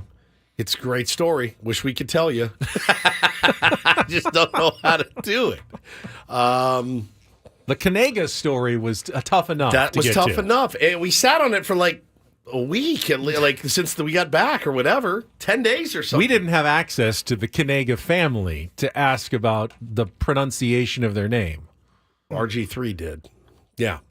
But this one guy just called and said his wife had to call somebody their name over the loudspeaker, and it sounded very inappropriate. It was very inappropriate, and the lady showed her the ID. I said, well, obviously somebody's playing a prank on you, Bart Simpson-esque, right? And no, this was their last name. I can say like Blanca. You could say like Blanca Liquor. Rooster a liquor. Hit it. Paula, you got it. A liquor was their last name. That's a good one. At some point, you just change it, right? Steve, without saying the name. Without saying is it, that Steve. accurate? Is that what it was? Yeah. And what did your wife do at the time? She was a cashier at a grocery store. Holy smokes. And they made a thing that they had to call them by their last name. And when my wife saw it, she said, "No way. No way." And the lady said, "Yeah, that's it. I know. I got to live with it." She's like, "Yeah, I get it. Blanca Liquor. My whole life I've been Betty Ann Blanca Liquor. I get it. I'm keeping my maiden name. I'm sorry. Yeah. No matter what my future husband thinks at that point, I'm not taking your name. Oh, my Lord. I'm not. Steve, thank you for the call. Thank you, Steve. Oh, man. Yeah, gotta live with it. Wow. We talked about this before. I didn't do prank calls until you made me do one the day I was out. You weren't even here. But you did. You prank called people. Yeah, I loved it. What was the Woods style of prank call? So the first ones we would do, we idiots. We would call and order a bunch of pizzas, which is so stupid because you never really see it play out, right? This was back in the... You just imagine that someone at their door opens up and has 5 pizzas delivered and goes, I didn't order these, right? So... Do they end up paying for them? What happens? Don't know. Do they turn them away? No idea. Then the poor pizza guy. The guy's wasted all his time. Yeah, doesn't get a tip or anything. The pizza store is out inventory. We did that. Then the Jerky Boys came out. Dixie Normus. Right. Remember the Jerky Boys, Ben? Yes. You do? I do. Okay. So, I mean, when they came out and they were putting out prank call tapes and stuff, we were like, this is the greatest thing of all time. So then we all tried to copy all of the Jerky Boys, names and accents and everything else. So we would do stuff like that. I don't think we ever did the, do you have Prince Albert in a can bit or anything like that? Is your refrigerator running? I think we prank called people we knew as well, buddies and whatnot. We used to leave dirty messages on people's machines, which was always a good one. Saying things that aren't true and never happened. Just strangers that you would just call out of the phone book. So things like that. Now things have gotten to the point and so bad that the prank call du jour is called swatting. Have you heard about that? No. So, oh God, this is gnarly. So basically, SWAT teams. Yeah, you call and report like at a 911 call that there's a hostage standoff at someone's house. Unbelievable. And police have to respond, and they will send the SWAT team out to that person's house and surround it and megaphone and possibly break down the doors. It's incredibly dangerous. Streamers obviously have been doing this in feuds with other streamers like Jake Paul and those guys. They will swat each other while they're live, and it's just absolutely. I mean, the waste gnarly. of resources when some real emergency could be going on massive is massive, waste. obviously. But, you know, you put people into a dangerous situation where you've got armed police officers Outside. going, not knowing what's going on. Is there a bomb in there? Is there a man with a gun? And they're training, you know, scopes and stuff through windows. Potentially, people could die. Yes, people could die doing this. I mean, it's such an obviously horrible I think prank people idea. have died from this. It's such a horrible prank idea, and unfortunately, you know, one person does it, and then there's copycats, and you know, it's become more prevalent now, and it's just the worst possible thing. Cousin Nader says he used to call 24-hour fitness and ask for their hours. That's a Ben move. It's about as tame as you can do. All right. Sometimes I know there's 24-hour fitnesses that aren't open 24 hours Yeah, I guess anymore, that's true. especially since the pandemic. People have died doing this swatting thing. All right, let's make a promise to one another. We will never swat anyone. Remember when 7-Eleven was open from 7 a.m. to 11 p.m.? That was the whole name. That was of the deal. 7-Eleven. Yeah, they're open at 7 a.m. to 11 p.m. Now most 7-Elevens are open 24 hours. They could be just 24-hour convenience store, but they kept the name 7-Eleven. Yeah. All right, don't swat. No swatting. That's our PSA for the day. Yep. We're good radio hosts telling you not to swat people out there. All right, final segment of Ben and Woods. Maybe we will spin that topic wheel because Paulie holding all the good guests for his own show. That's right. Later on, I'm sure. Coming up next with Ben and Woods on San Diego's #1 sports station, 97.3 The Fan.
Got some breaking NFL news just into our 97.3 The Fan newsroom from Adam Schefter. The Tennessee Titans have fired head coach Mike Vrabel. Vrabel led Tennessee to 4 consecutive winning seasons after arriving in 2018, but the Titans have experienced back-to-back frustrating seasons, finishing multiple games under 500 both times. A little more here from Diana Rossini. Says a team source just 6 weeks ago, owner Amy Adams-Strunk, had plans for Vrabel to be part of the organization for years to come, believing they had a top NFL coach. Recently, ownership changed its mind. Wow. And they're already saying that always liked him. Vrabel will become one of the hotter coaching names probably on the market right now for the other teams that are looking to fill head coaching vacancies. I always liked him.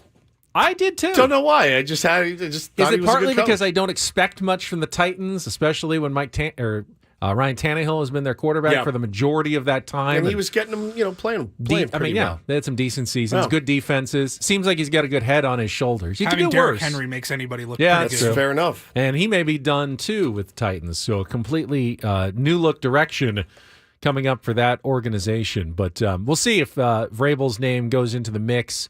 Any of the other places that I guess Is he fired or was he just? I've seen both. I've seen it. Adam Schefter said fired, but I also let's see.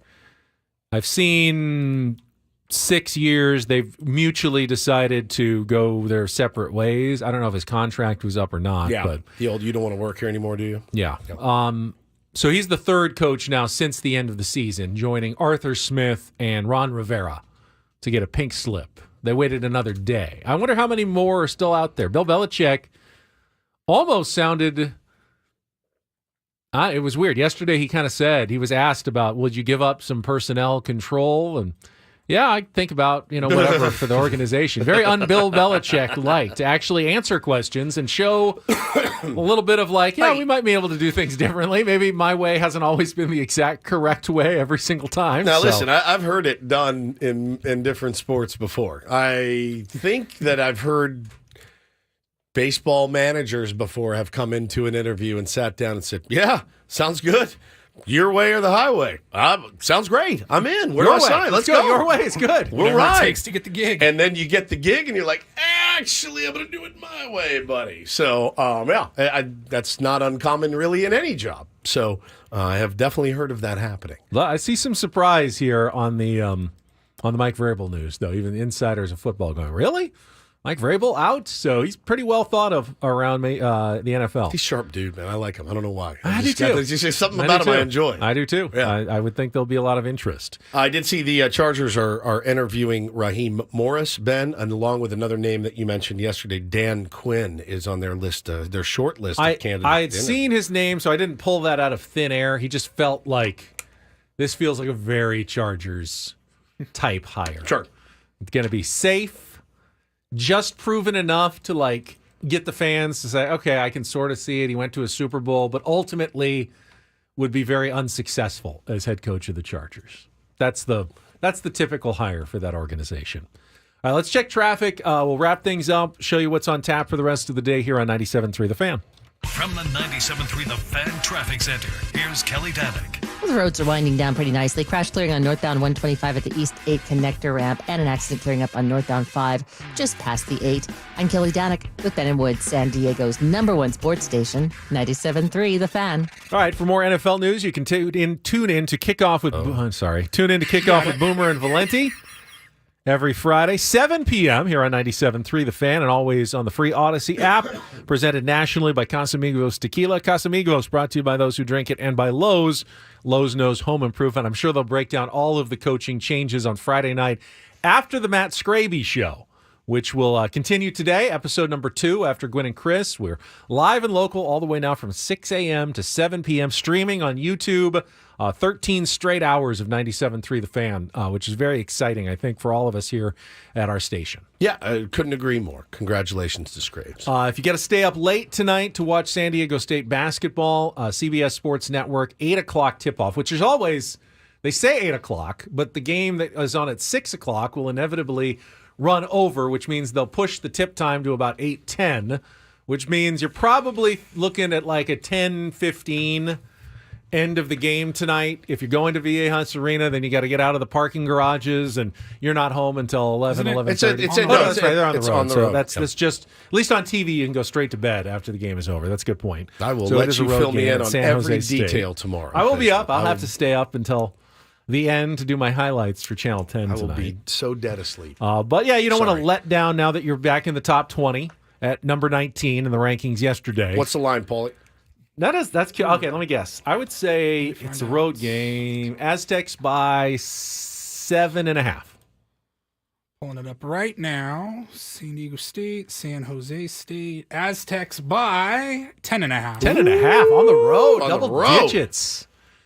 That's a lot to ask of any team on the road in the Mountain West. Now, San Jose State is not the most intimidating of venues. They probably have the lowest attendance, and they're not like at altitude like Wyoming or Air Force, so you don't have to deal with that. The program isn't terrific, so you can go in there and win games on the road at San Jose State, but double-digit wins on the road. I mean, they did it at Gonzaga. I guess if you can do it at Gonzaga, you can do it there. You should be able to win by double digits at San Jose State. Give me the Aztecs. I'm riding with them. Yep, exactly. Good job. Thank you, Ben, for that. Probably Reese Waters should be a little healthier, I would think, after a few more days. And Miles Bird as well. They did play in the last game. So, yeah, I guess I'm going with San Diego State. It's a lot of points to give up on the road, but we'll see. And again, we'll talk about it tomorrow morning. I will fill you in on what happens after you go to bed tonight. I will watch, I usually fall asleep at about 9, so I can get a little bit of it in. But I need my rest, man.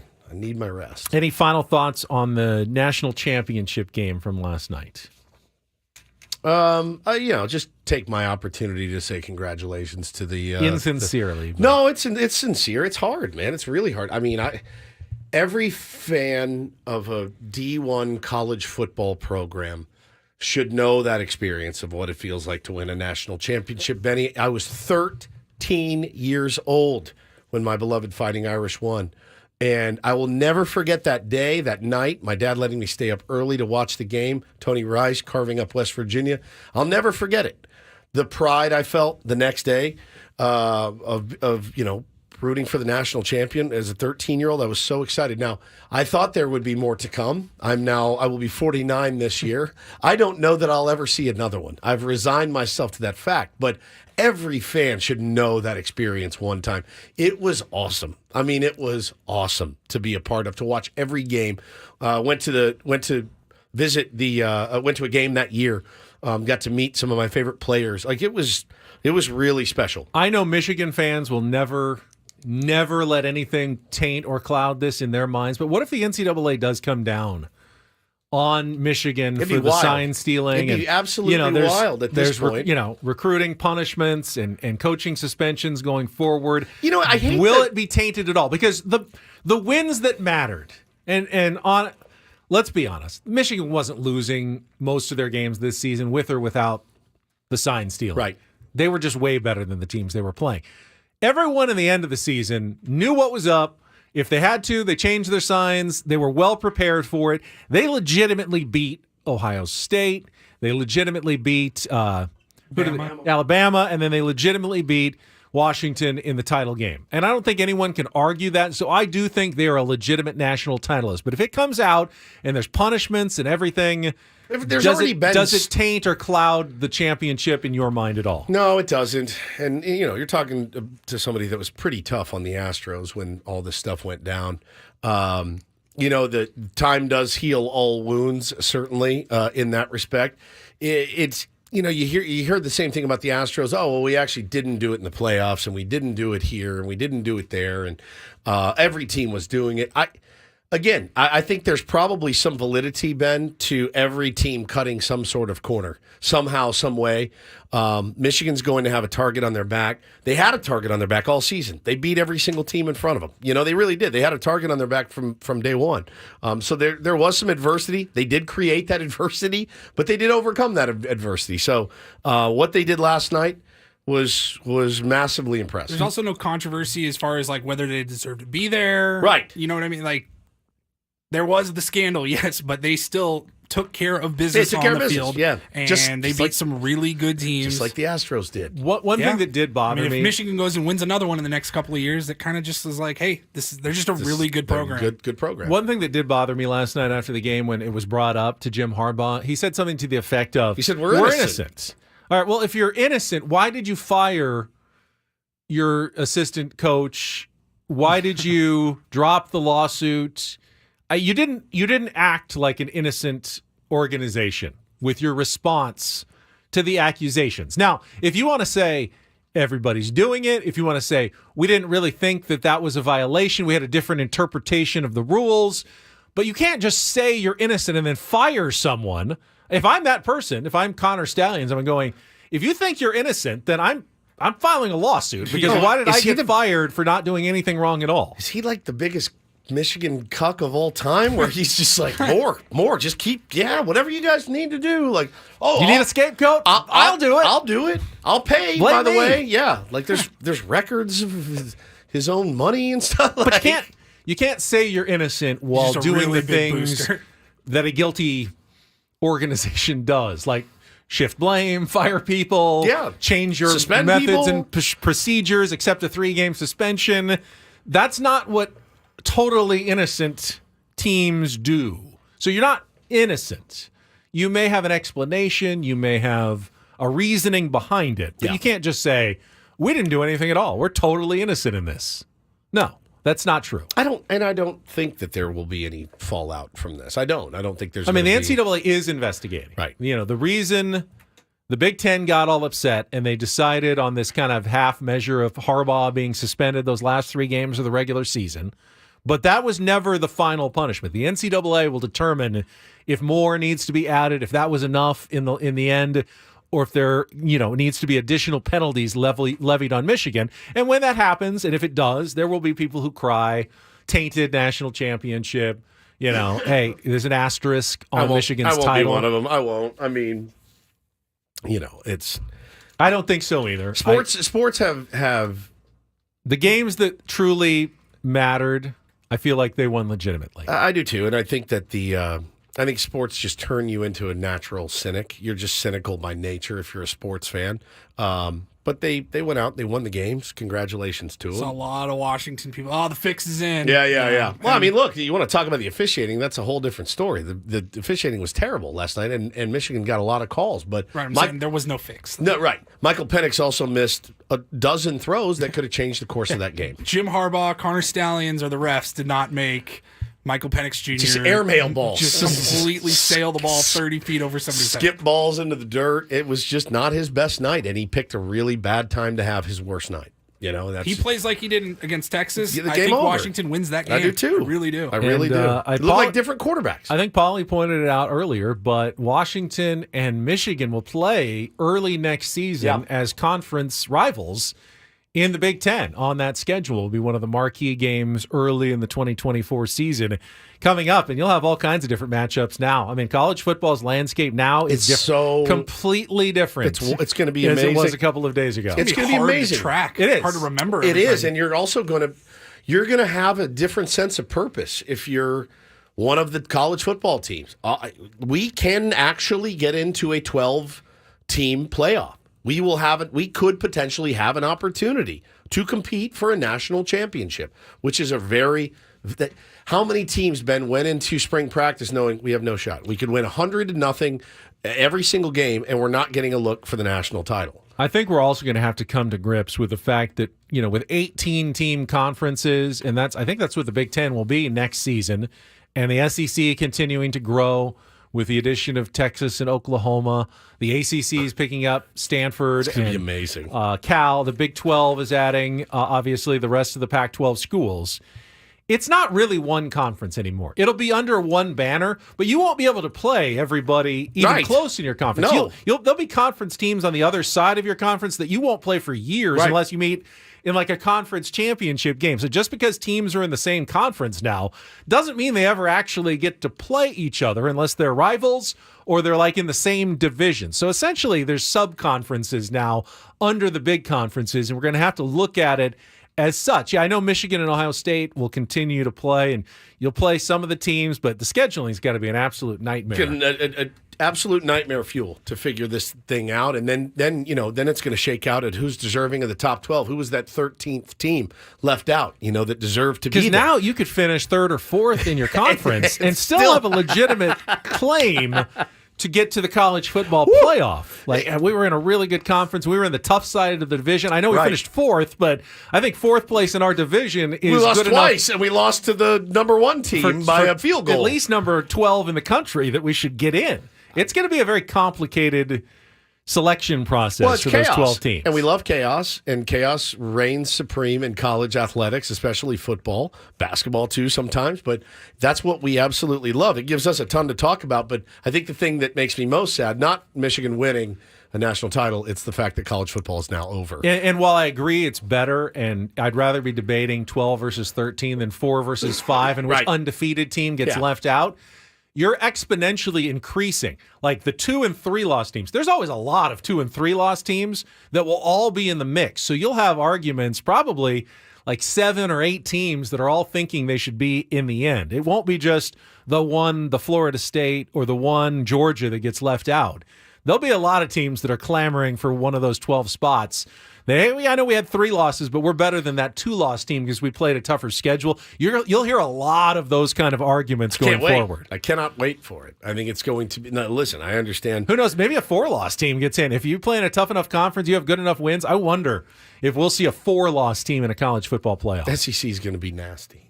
It's going to be nasty. All these conferences are going to be ridiculous. I think some schools going into some of these conferences really don't know what's in store for them yet, and that's going to be fun to watch them navigate that. I think the Big Ten is creeping closer to the SEC, though, with Washington, Oregon, USC, and UCLA, Michigan on the rise. I know Texas and Oklahoma are a big, and already having Ohio State. I know Texas and Oklahoma big ads for the SEC, but I think overall the Big Ten did more to kind of close the gap a little bit this last year or two. SEC is still number one, though. No doubt. Yeah. All right, that's all of our time. Which is weird to say after not being in the championship game, but they really are still the conference. Not even in the playoff. Well, Alabama was, but Georgia wasn't, so no championship game. But the SEC is still the class of college football. All right, Annie and Elston coming up next. We'll continue to stream live on YouTube. We will be back tomorrow morning at 6 a.m. For our executive producer and imaging director, Paul Reindl. For Stephen Woods, I'm Ben Higgins. Have a great rest of your Tuesday from all of us here at San Diego's #1 sports station, 97.3 The Fan. So long.